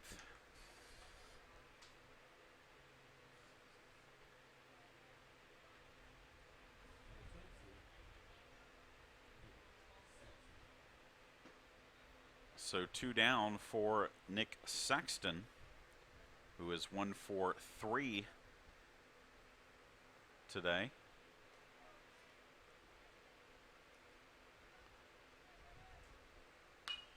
Hits this one into left field. Drifting over is Will Hodges, and he will make the grab. And 3 up, 3 down go the Mountain Lions in the 8th. We head to the bottom of the 8th, all tied at 1.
Chad Jackson back with you here at Pirate Field, bottom of the 8th. In a 1-1 contest, Pirates have the top of the order due up to face Michael Livingston here in the 8th, as Mike Warren, Chandler Corley, and Ryan Patterson will bat in the frame. Warren 1 for 3, singled his last time up. Hits this one into center field. Ranging over, though, is Woolfolk, and he'll make the catch for out number 1.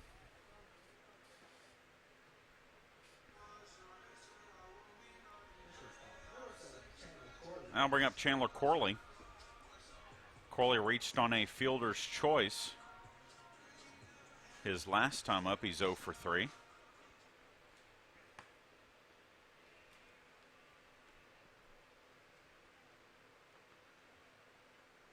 First pitch is a strike at the knees. And it's 0-1. Livingston with pitch number 100 on the way, and it's down in the zone for ball 1. 68 strikes, 32 balls for Livingston this afternoon. Both pitchers have pitched very well today as Corley pops this one up in the infield. Miller will make the grab, and quickly 2 down in the 8th for the Pirates.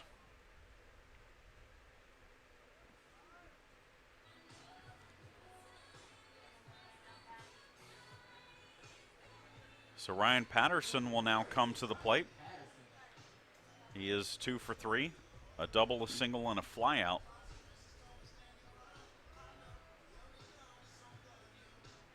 I'd love to see Patterson turn on one and take it down the right field line here, as Livingston's first pitch is upstairs for ball 1.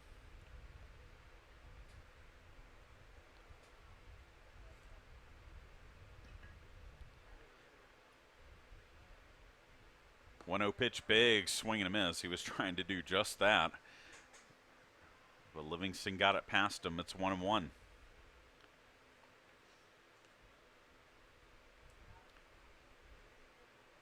And that one well high. So a 2-1 count now.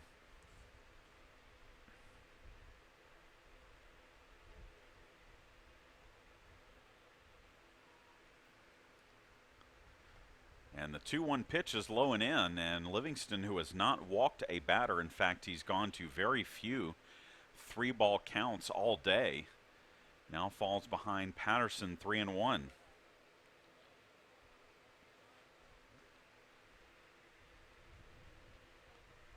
And the 3-1 pitch fouled back to the screen.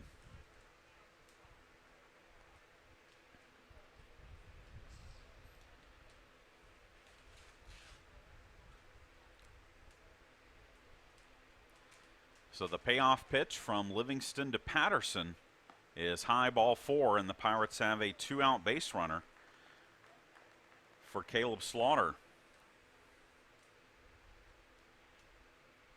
Team leading 27th walk of the year for Patterson.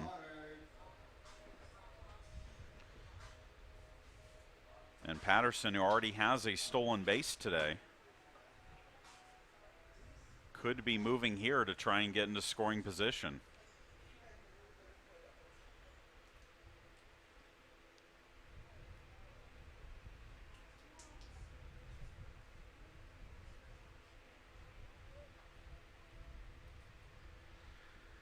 Slaughter 0 for 3, reached on an error his last time up. First pitch to him is a strike, as we have reached the 1 o'clock hour here at Pirate Field.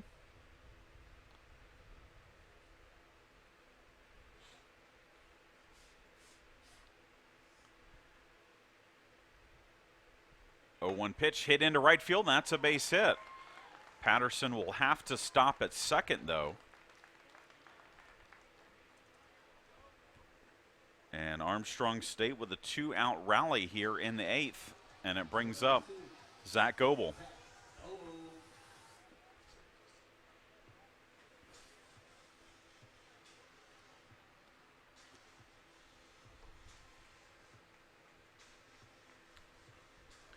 Goebel 0 for 3 today, has struck out, flied out, and grounded out.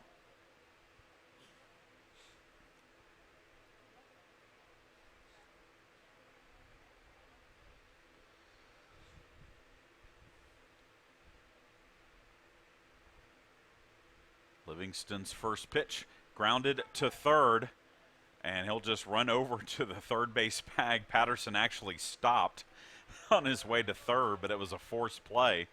And that will end the inning. So we head to the ninth here at Pirate Field, all tied at 1.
We head to the ninth inning here at Pirate Field, all tied at 1 between Young Harris and Armstrong State. Again, the final game of the season for Young Harris. Pirates still have a week left in their season.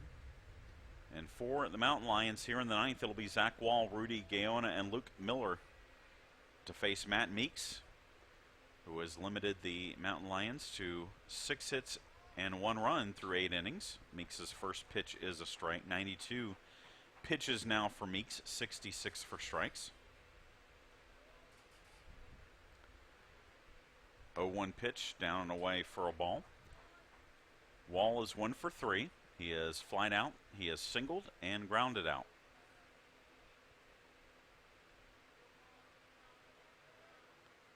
One pitch popped foul. And that will get out of play. And it's 1-2.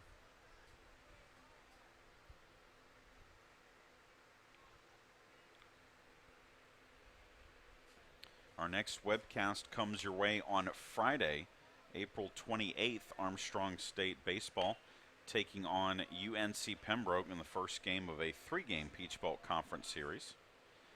It'll be 3 o'clock on Friday, 2 o'clock on Saturday, which is senior day here at Pirate Field, and then 1 o'clock on Sunday. The 1-2 pitch from Meeks hit in the air to center field, and that's going to fall for a base hit. So a leadoff single for Zach Wall. And that will bring up Gaona, the left fielder.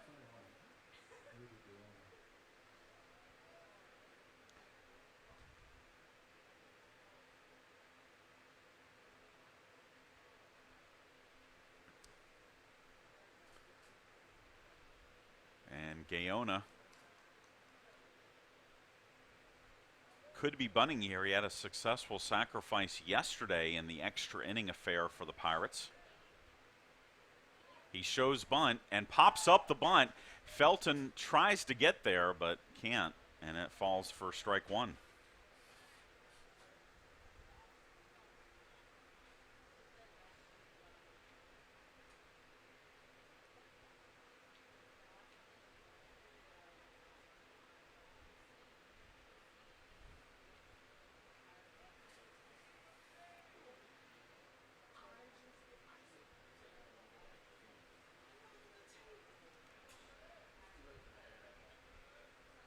No balls, 1 strike. Again, Gaona shows bunt. The pitch by Meeks is bunted to the first baseman, and Goebel will just wait for Gaona to retreat towards home plate. It doesn't actually apply the tag, but it's against the rules for a runner to go back towards home plate, so he is out. Sacrifice successful as Wall moves into scoring position. And it brings up Luke Miller, the third baseman. With the go-ahead run for Young Harris on at second, Miller steps to the plate. He is 1 for 2. A single, a walk, and he flied out to center field his last time up. Meeks' first pitch is down low for a ball.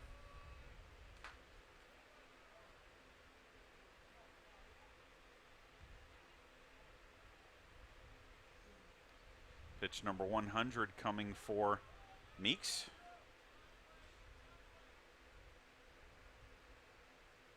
And it is a strike at the knees, or maybe below the knees, as Luke Miller clearly disagreed with the call, but it's a 1-1 count. 72 strikes for Meeks this afternoon, 28 balls for the junior.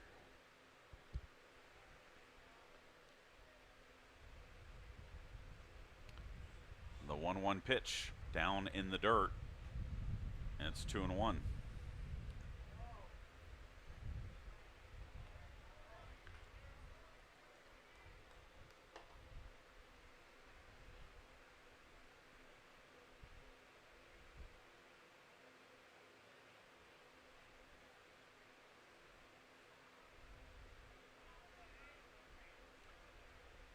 Two-one pitch hit in the air to left center field. Will Hodges will make the grab for out number 2. That one definitely hung up in that wind blowing in from center field. Plenty of time for Hodges to get over there and make the catch, but now it brings up Westmoreland, who is the reason why we are tied here in the 9th. As his last time up, Westmoreland hit a solo home run to left field to make this a 1-1 ball game.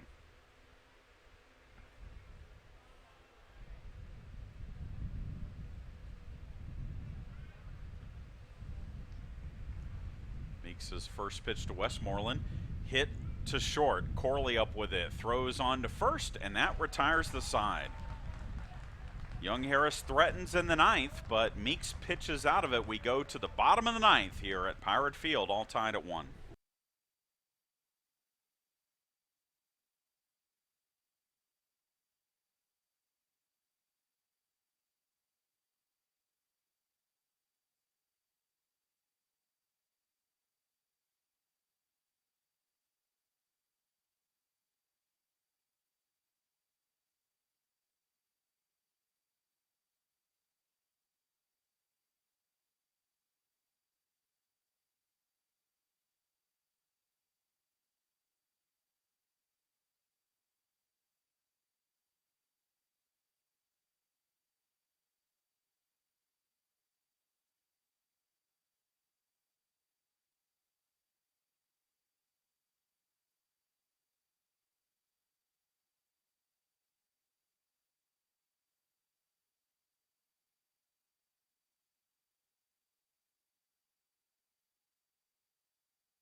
Chad Jackson back with you here at Pirate Field, bottom of the 9th, and this is a familiar situation for the Pirates of the Mountain Lions this weekend, to be in a close game in the 9th inning.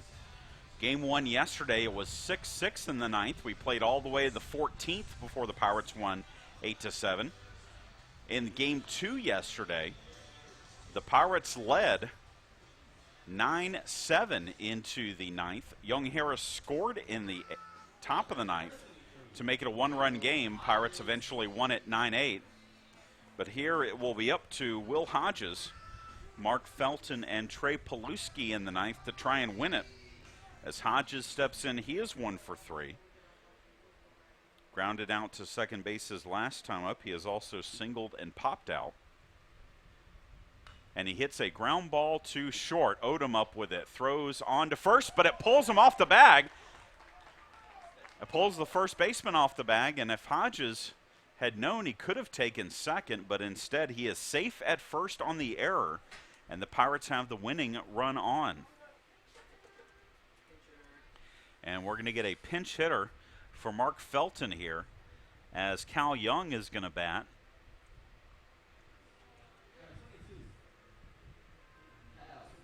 Presumably to bunt the runner over.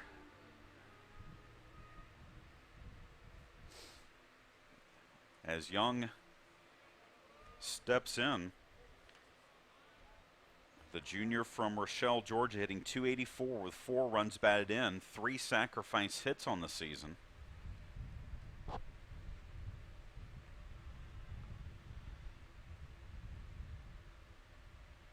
And Livingston's first pitch is bunted to the first baseman, and it's a foot race to the bag, and the first baseman Wall will beat Young there by a step.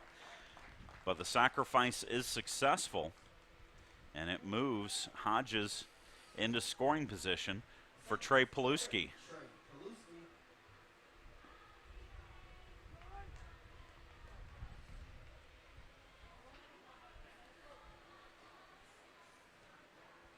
So Paluski comes to the plate.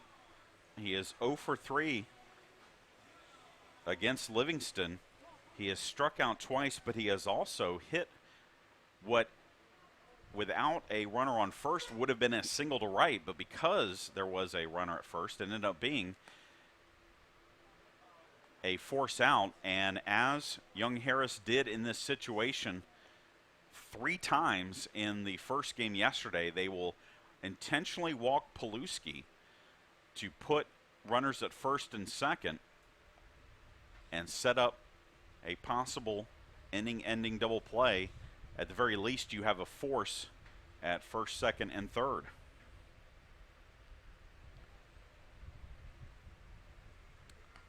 Will Browning has a bat on the dugout, on deck. He will probably pinch hit for Stetson Smith here.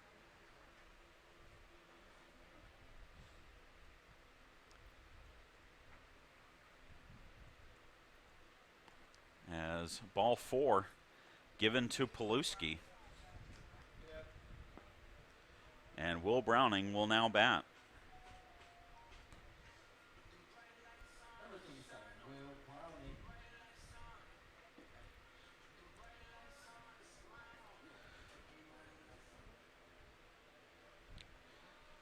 So Browning, the junior from Hazelhurst, Georgia, gets his first at-bat of the day. .330 average, 3 homers, 18 runs batted in. Livingston's first pitch is upstairs for a ball. Browning delivered a 2-out RBI single in the bottom of the 14th that tied the game at 7-all.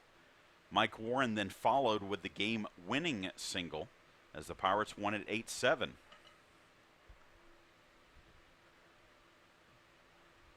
The 1-0 pitch from Livingston in the dirt. Good block behind the plate by Ewald. And it's a 2-0 count. Of course, Mike Warren waits on deck.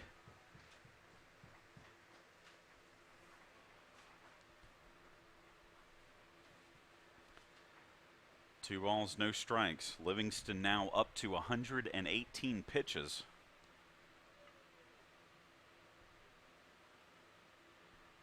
The 2-0 pitch, that's high, and it's 3-0, and Livingston is in danger of loading the bases and, more importantly, putting the winning run 90 feet away.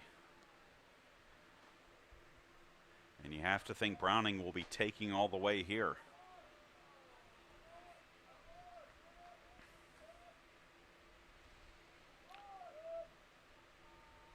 The 3-0 pitch, and it's a strike at the knees. It's 3-1.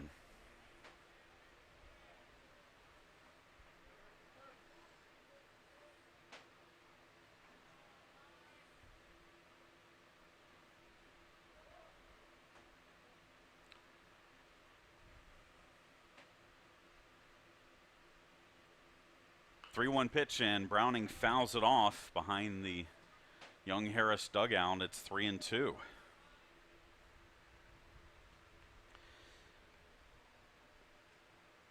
Will Hodges on at second. He is the winning run. Trey Paluski is on at first. And a 3-2 pitch coming from Michael Livingston to junior Will Browning.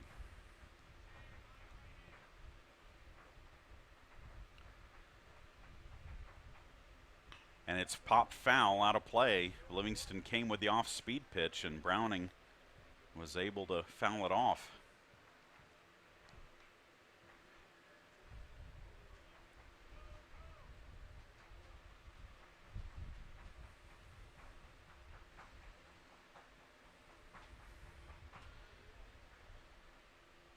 So again, the payoff pitch coming to Browning. And again, it's fouled off. Oh, Browning battling Livingston here in the bottom of the ninth. Trying to win it for the Pirates, or at the very least get on base.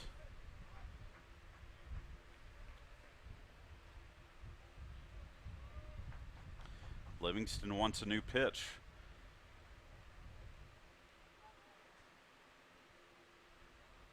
The 3-2 delivery fouled off. That's 4 straight that Browning has fouled off.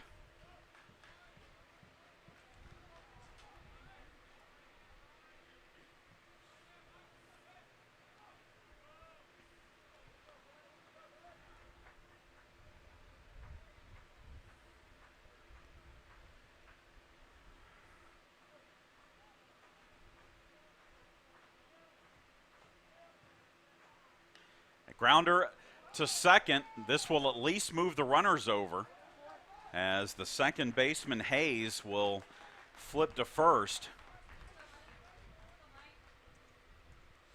And here we go again with Mike Warren. 2 down and the winning run at third, and junior Mike Warren has a chance to win it for the second time this weekend in walk-off fashion. Today, Warren is 1 for 4. He flew out to center field his last time up.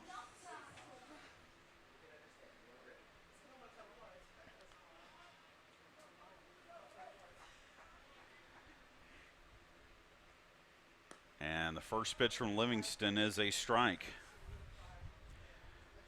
Will Hodges is the winning run. He is on at third, but there are 2 down in the inning.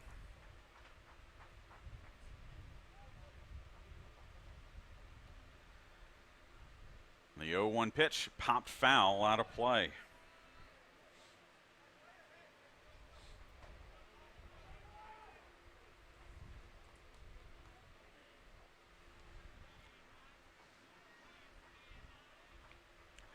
So Livingston way ahead, 0-2 on Warren.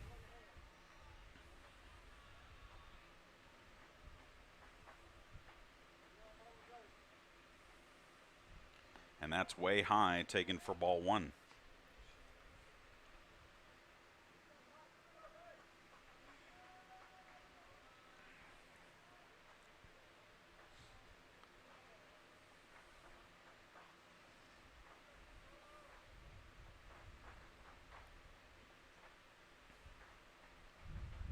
And the 1-2 pitch is a check swing foul down the first base line. And it was a couple of feet foul, but first baseman Wall, guarding the line, had a good beat on it.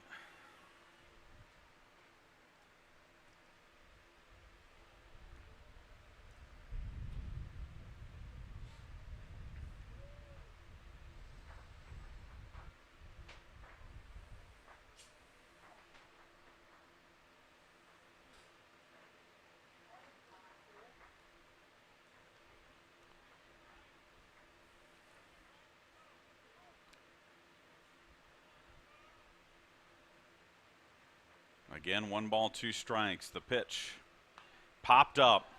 This will end it as the first baseman, Wall, makes the grab. For the second time this weekend, we're headed to extra innings as we head to the 10th, all tied at 1.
We head to the 10th inning here at Pirate Field.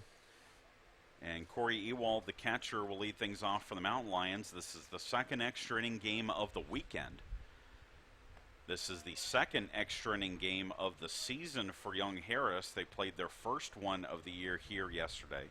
This is the sixth extra inning game for the Pirates. Before yesterday, Armstrong was 0-4. The win yesterday, the first extra inning win for the Pirates. And Matt Meeks has delivered a couple of pitches outside the strike zone to Corey Ewald here.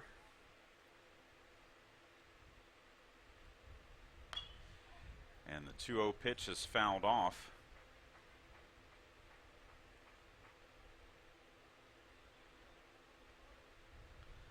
And it's 2-1.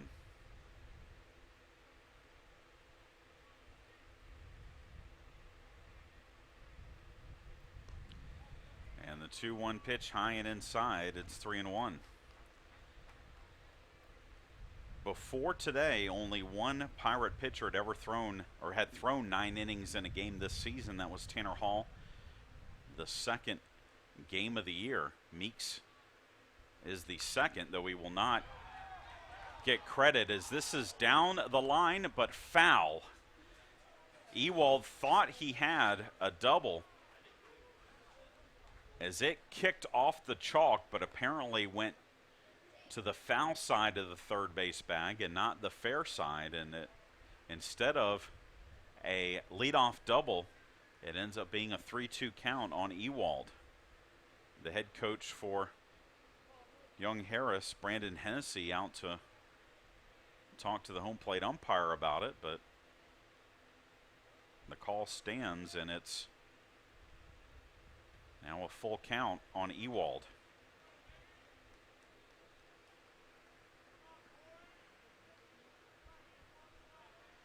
So the 3-2 pitch from Meeks is grounded to short. Corley up with it, throws on to first, and there's one away. So a big turn of events there. Instead of runner on second nobody out. It's one down in the inning, and the center fielder Woolfolk will now bat.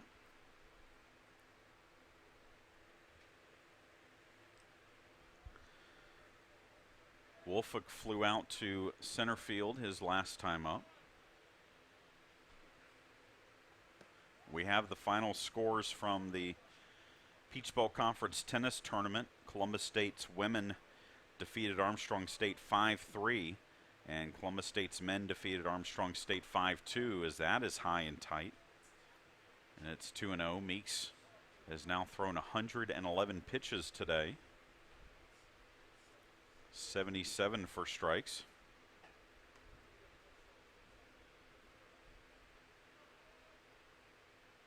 Two-0 pitch. That is a strike at the knees. It's 2-1.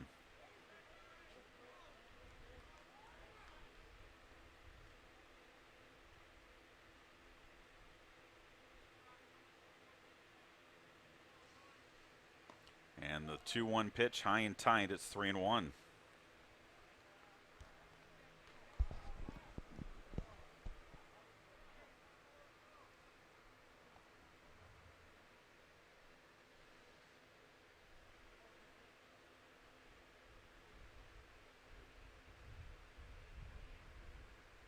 Three-one pitch grounded to second and off the glove of Paluski into center field. That'll be a hit for Woolfolk.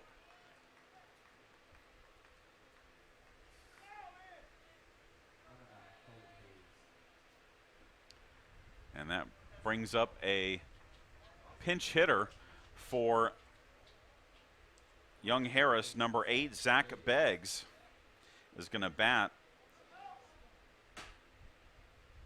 for Cole Hayes. Beggs had a solo home run in game 1 of yesterday's doubleheader.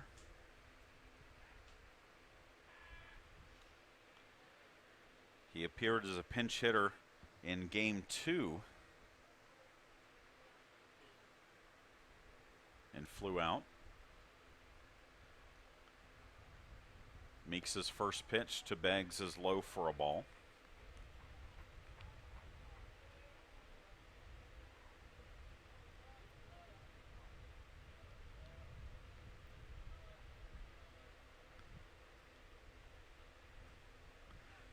Runner goes on the pitch, throw down to second, and it's short hops Chandler Corley.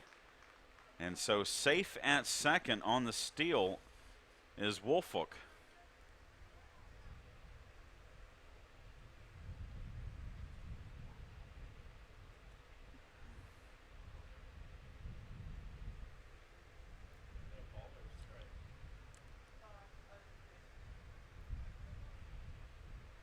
It's a 1-1 count. That was a strike on Beggs.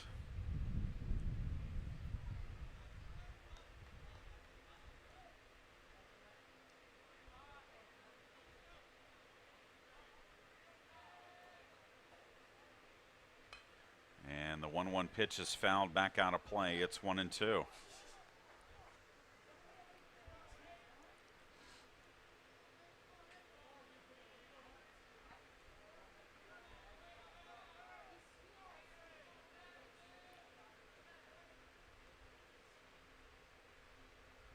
And the 1-2 pitch swung on and missed, strike 3. So Meeks had enough to blow a high fastball past the pinch hitter Beggs, and there's now 2 down as Zach Odom comes to the plate.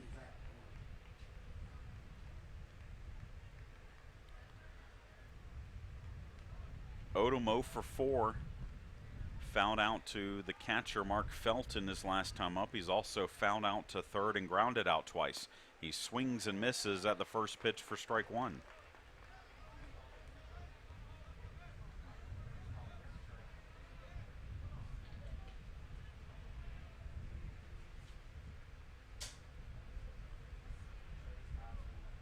The 0-1 pitch swung on and missed. It's 0-2.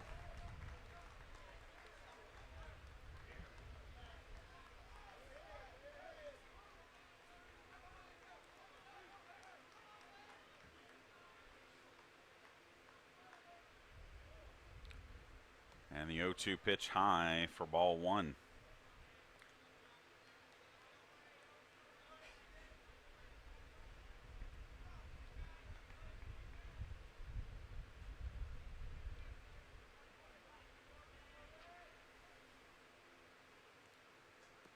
And the 1-2 pitch down and away. From Matt Meeks, it's 2-2. Runner on second, 2 out. We're in the top of the 10th, 1-1 our score.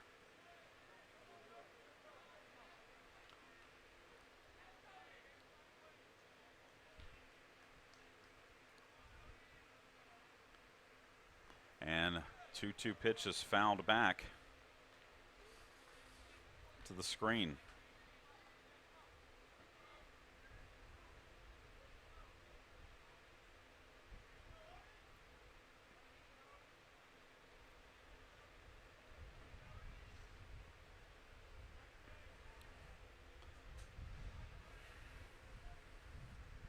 And a swing and a miss, strike 3, and Matt Meeks strikes out Odom to end the inning. We head to the bottom of the 10th, all tied at 1.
Chad Jackson back with you here at Pirate Field. We move to the 10th, and Young Harris has a couple of changes here.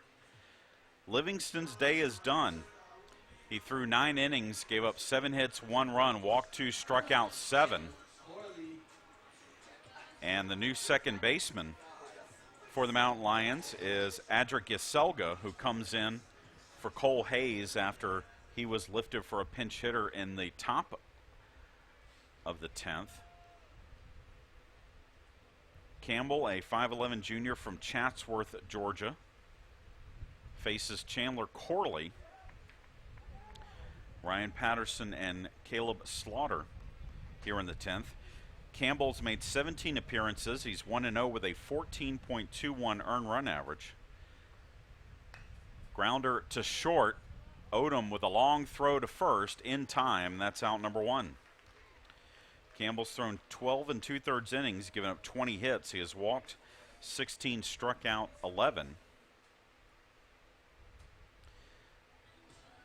And he gets Corley on a grounder to start the 10th, and Ryan Patterson will now bat. Patterson 2 for 3. Walked his last time up. Campbell's first pitch is at the knees for a strike.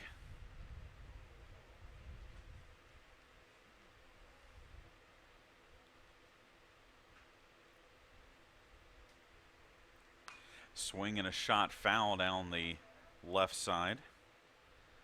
And Campbell gets ahead of Patterson quickly, 0-2.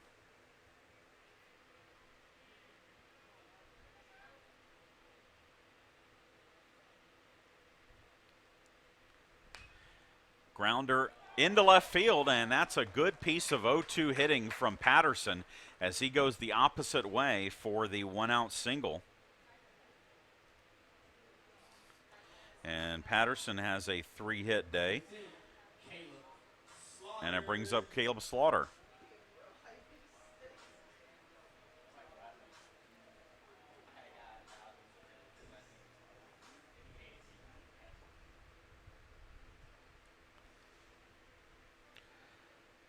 Slaughter 1 for 4, singled his last time up.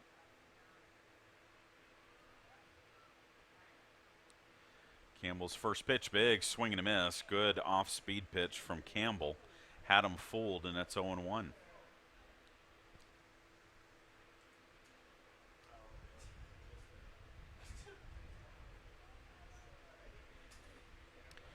The 0-1 pitch, a strike again.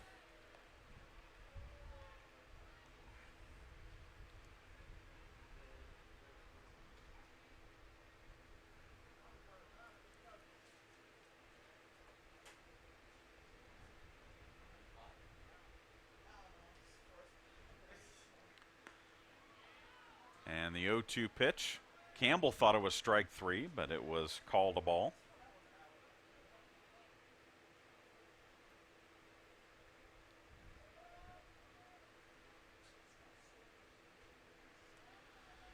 So the 1-2 delivery from Campbell, grounder foul over towards the Pirates dugout.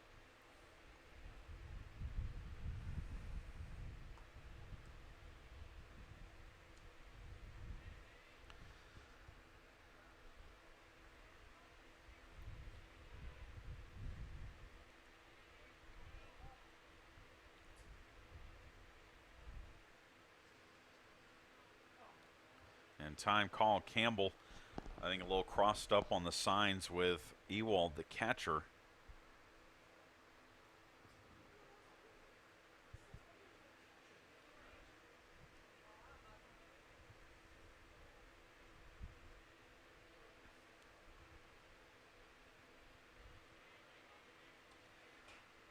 So again, the 1-2 delivery to Slaughter, and swung on and missed strike 3, and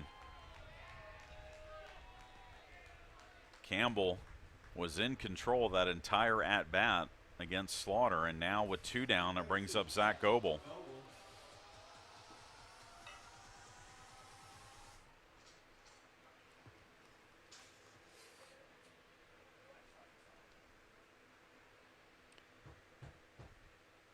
Goebel looking for his first hit of the day. Takes a strike, and it's 0-1. He has struck out, flied out, grounded out, and reached on a fielder's choice, has Goebel.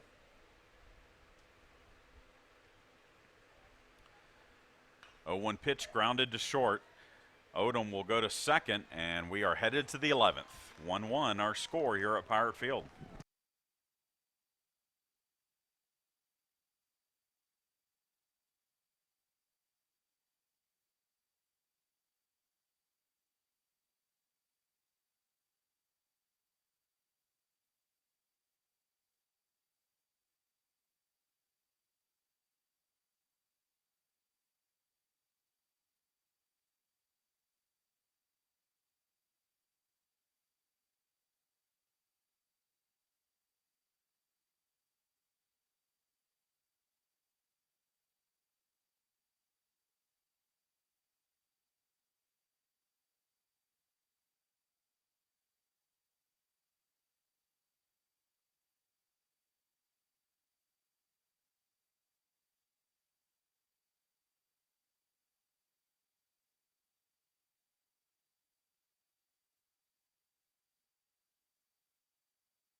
Top of the 11th here at Pirate Field, Caleb Woods comes in for Matt Meeks.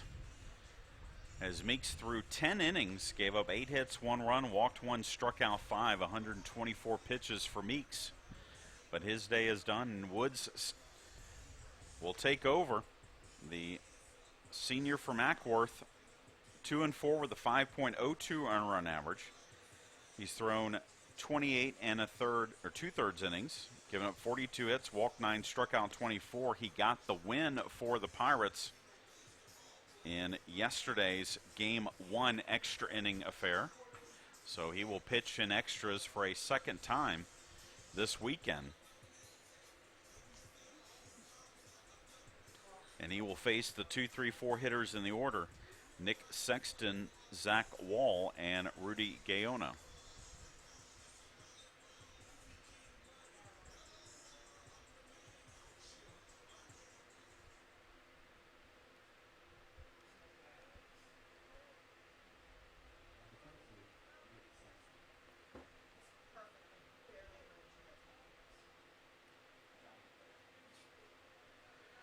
Woods yesterday through 2 innings, gave up 3 hits, 1 run, struck out 1 in picking up the win over the Mountain Lions. He faces Sexton here, who is 1 for 4.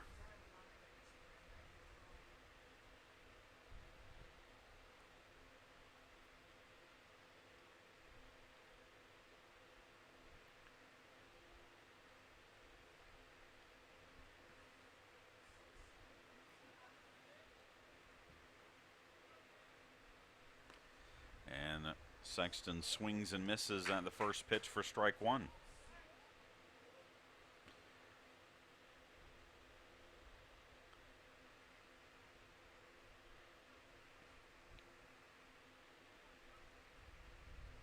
A 1 pitch, that is a strike. Woods in his career, 74 appearances. He made 19 appearances as a freshman in 2012-2013. Again, he is the only Pirate player currently on the roster to have pitched against Young Harris before this weekend. Then after his redshirt year, as that is poked foul down the third base side, he appeared in 19 games in 2015, 19 in 2016. He is making his 17th appearance of the season today.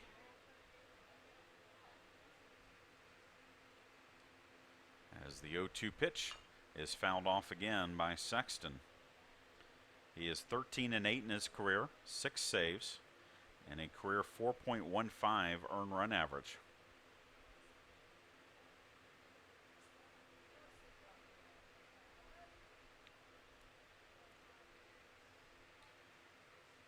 Oh-2 pitch poked to short.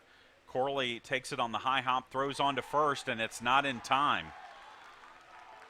Corley had to wait on the high hop, and by the time he got it and threw to first, Sexton had slid into first base safely. And so that's an infield hit for Sexton leading off the 11th.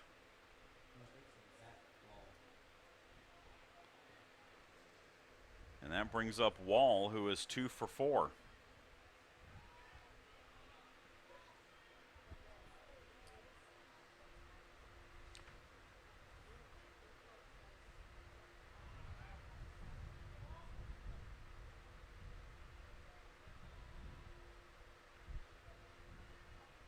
First pitch, Wall fouls it off for strike 1.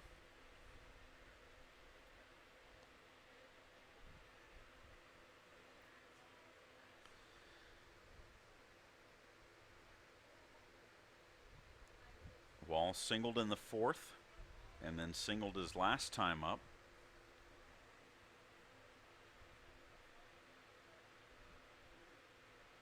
The 0-1 pitch hit into center field, and that is going to be off the fence. Young Harris is going to have runners at second and third with nobody out here in the top of the 11th.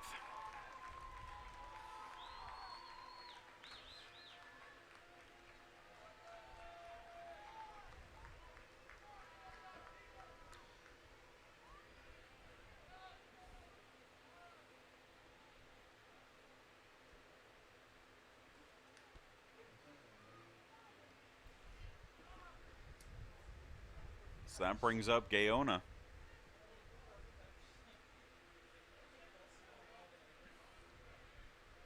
Infield comes in for the Pirates with the go-ahead run at third and less than 2 out.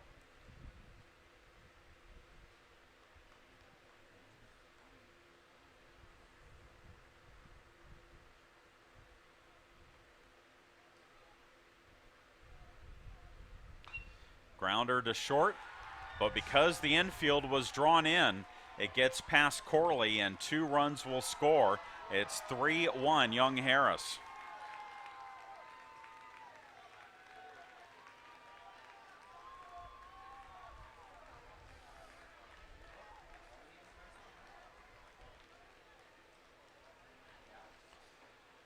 So Caleb Woods, who pitched well yesterday, has given up 3 hits to start the 11th.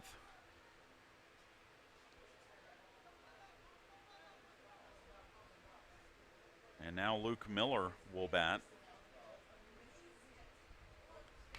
He hits a shot into right field. That's a base hit. And Caleb Woods has had a nightmarish start to the 11th.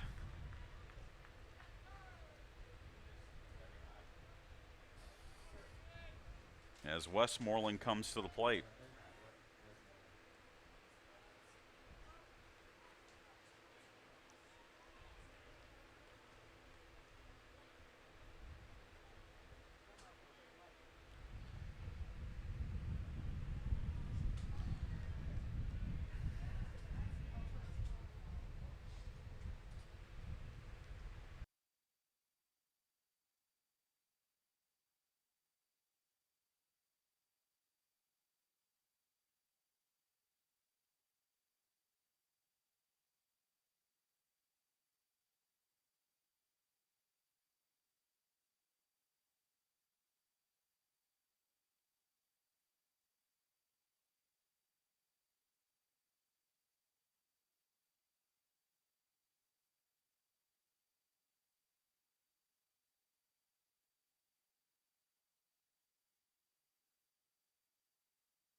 Head coach Calvin Culberson with a quick trip to the mound to try and settle down Caleb Woods as he will pitch to Westmoreland. Westmoreland pops up a bunt, and the first baseman, Zach Goebel, will make the play in foul territory for out number 1.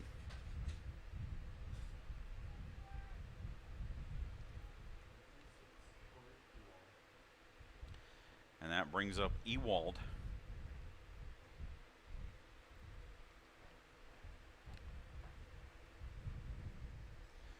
Who is 1 for 4 with a double. He has lined out a couple of times to short. First pitch from Woods is a strike.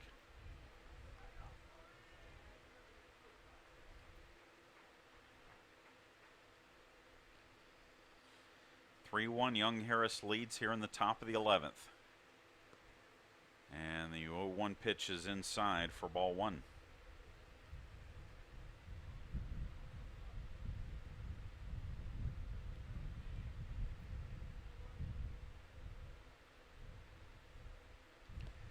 The 1-1 pitch almost hits the foot of Ewald.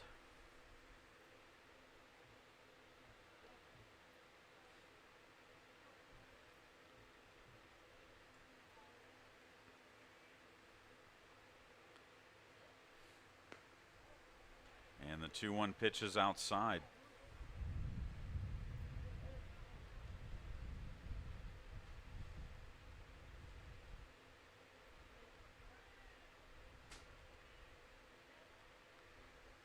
And the 3-1 pitch nowhere close, and the bases are loaded.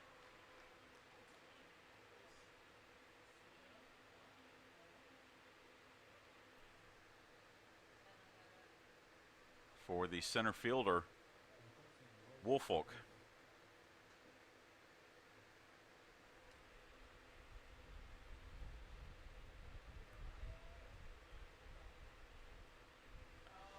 And that will be it for Woods, as we will have a new pitcher coming in for the Pirates. We'll tell you about when we come back.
The new pitcher for the Pirates is senior Nate Ward out of Richmond Hill.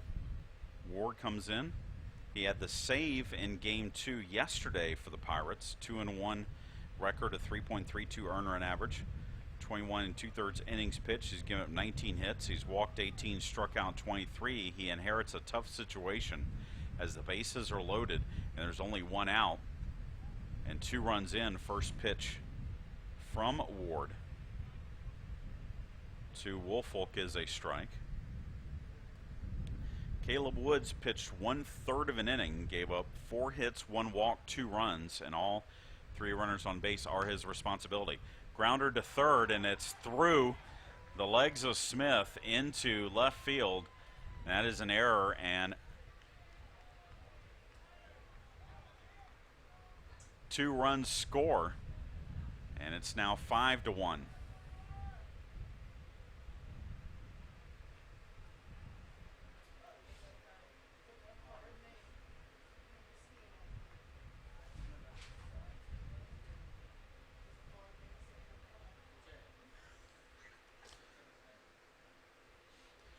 That'll bring up Adric Yaselga, the second baseman.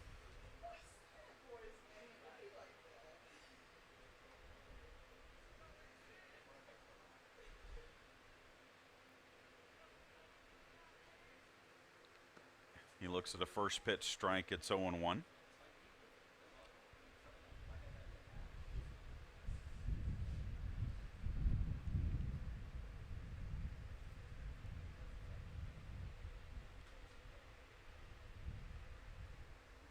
And then makes Ward's pitch. Next pitch is low for a ball.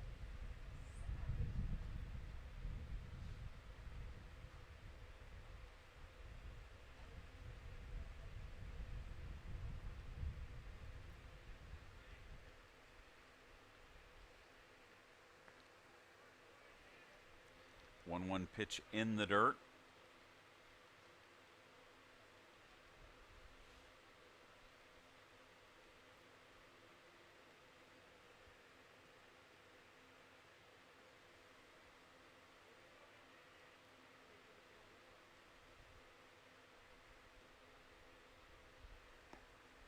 And the 2-1 pitch called a strike.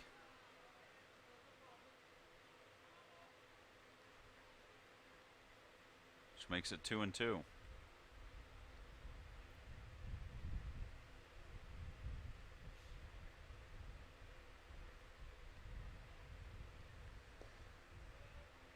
And the 2-2 delivery low.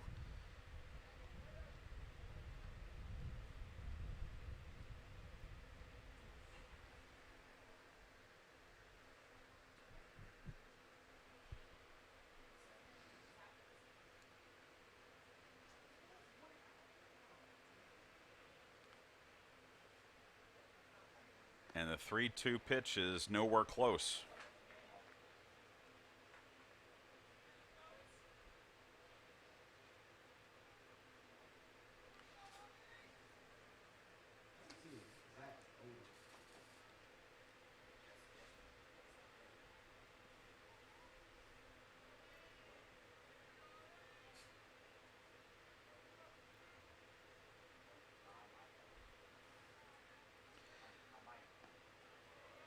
So we go back to the top of the order for Zach Odom.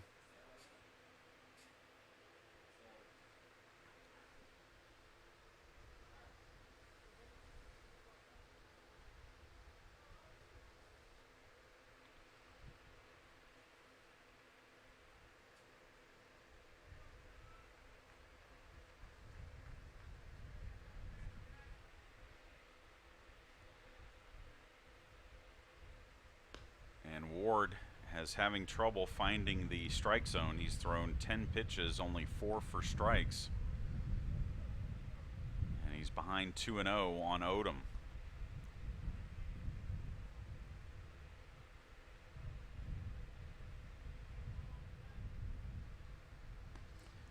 Pitch that is over the plate, making it 2-1.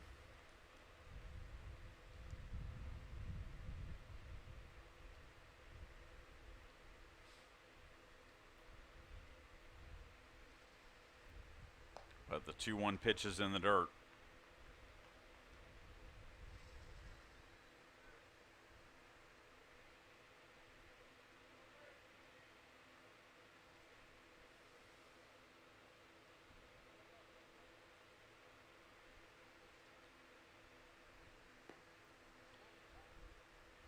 One pitch, a strike from Ward.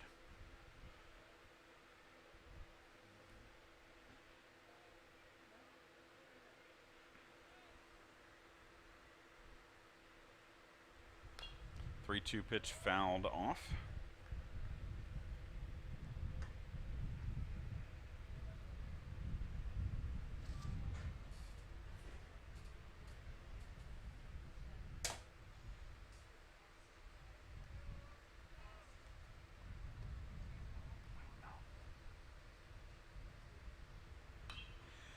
Three pitch grounded to short, backhanded by Corley to second for 1 out. And the Pirates are fortunate to get an out of that. A run does score, and it's now 6-1.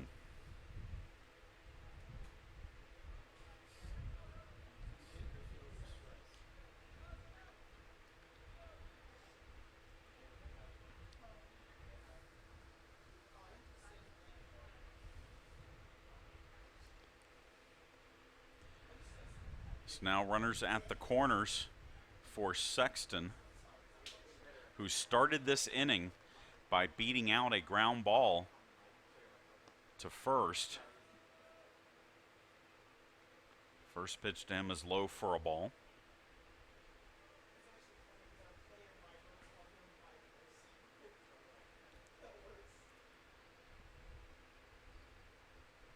The 1-0 pitch hit foul down the first base side. It's 1-1.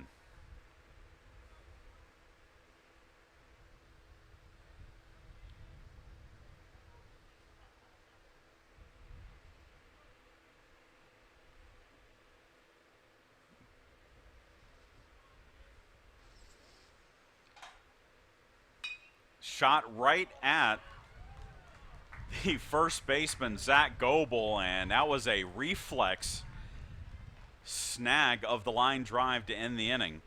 But we head to the bottom of the 11th. Pirates have a lot of work to do, trailing 6-1.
We move to the bottom of the 11th, and Young Harris reliever Jared Campbell in a perfect spot to pick up his second win of the year as he has a 5-run lead.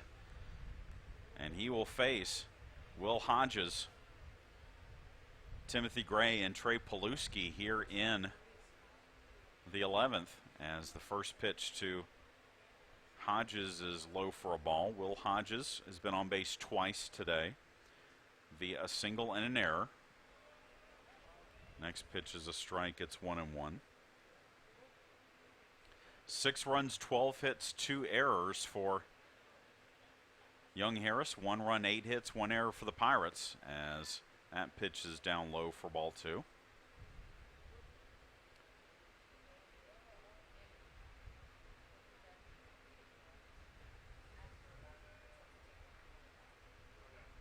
And the 2-1 pitch grounded to second. Yaselga can't get to it as it takes a hop and goes over his head into left center field, and that is a leadoff single for Hodges. And it brings up Timothy Gray. The freshman from Augusta came in as a defensive replacement when Stetson Smith was pinch hit for in the 9th. Gray hitting .314 with 1 homer, 16 runs batted in. First pitch to him is high for a ball.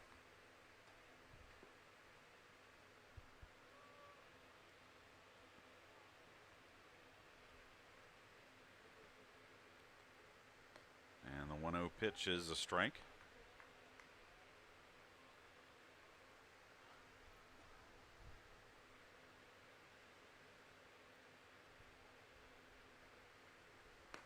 Late swing and miss on the Campbell fastball, and it's 1-2.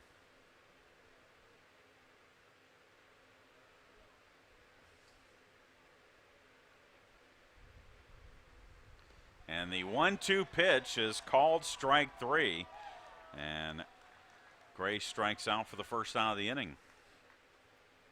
Brings up Trey Paluski.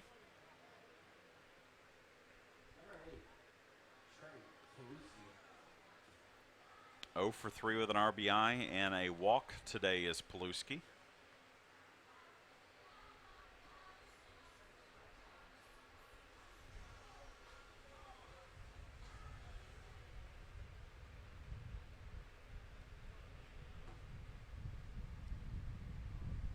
First pitch from Campbell downstairs for a ball. Again, we'll be back with you when our webcast on Friday for Armstrong State baseball against UNC Pembroke. Tuesday's games will be on live stats only. Be sure to check ArmstrongPirates.com for all the links to that action.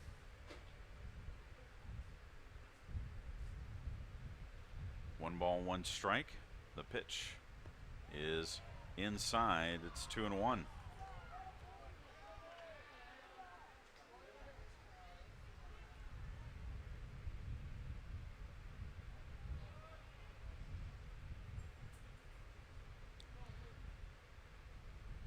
And the 2-1 pitch hit in the air to left.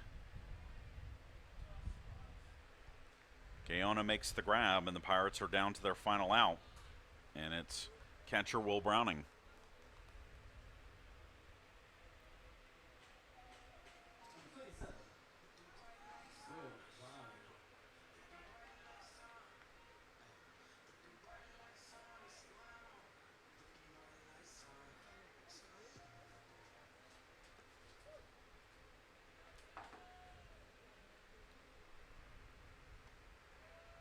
Browning grounded out to second when he batted in the bottom of the ninth.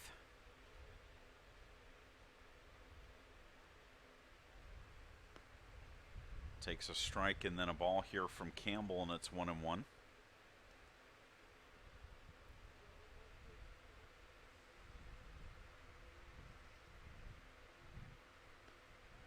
the 1-1 pitch is upstairs for ball two.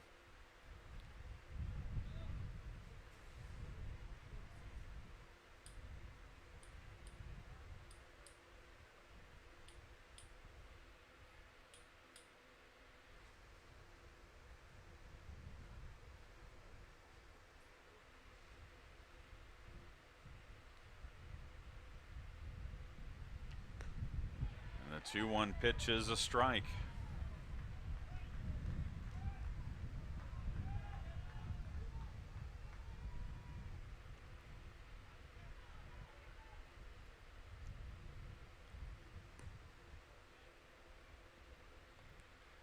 That one outside, it's 3-2 to Browning.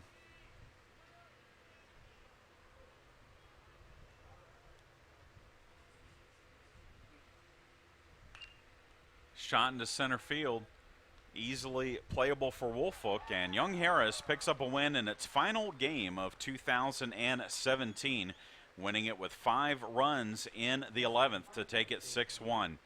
We will talk to you on Friday here from Pirate Field again, 3 o'clock, first pitch for the Pirates and the Braves.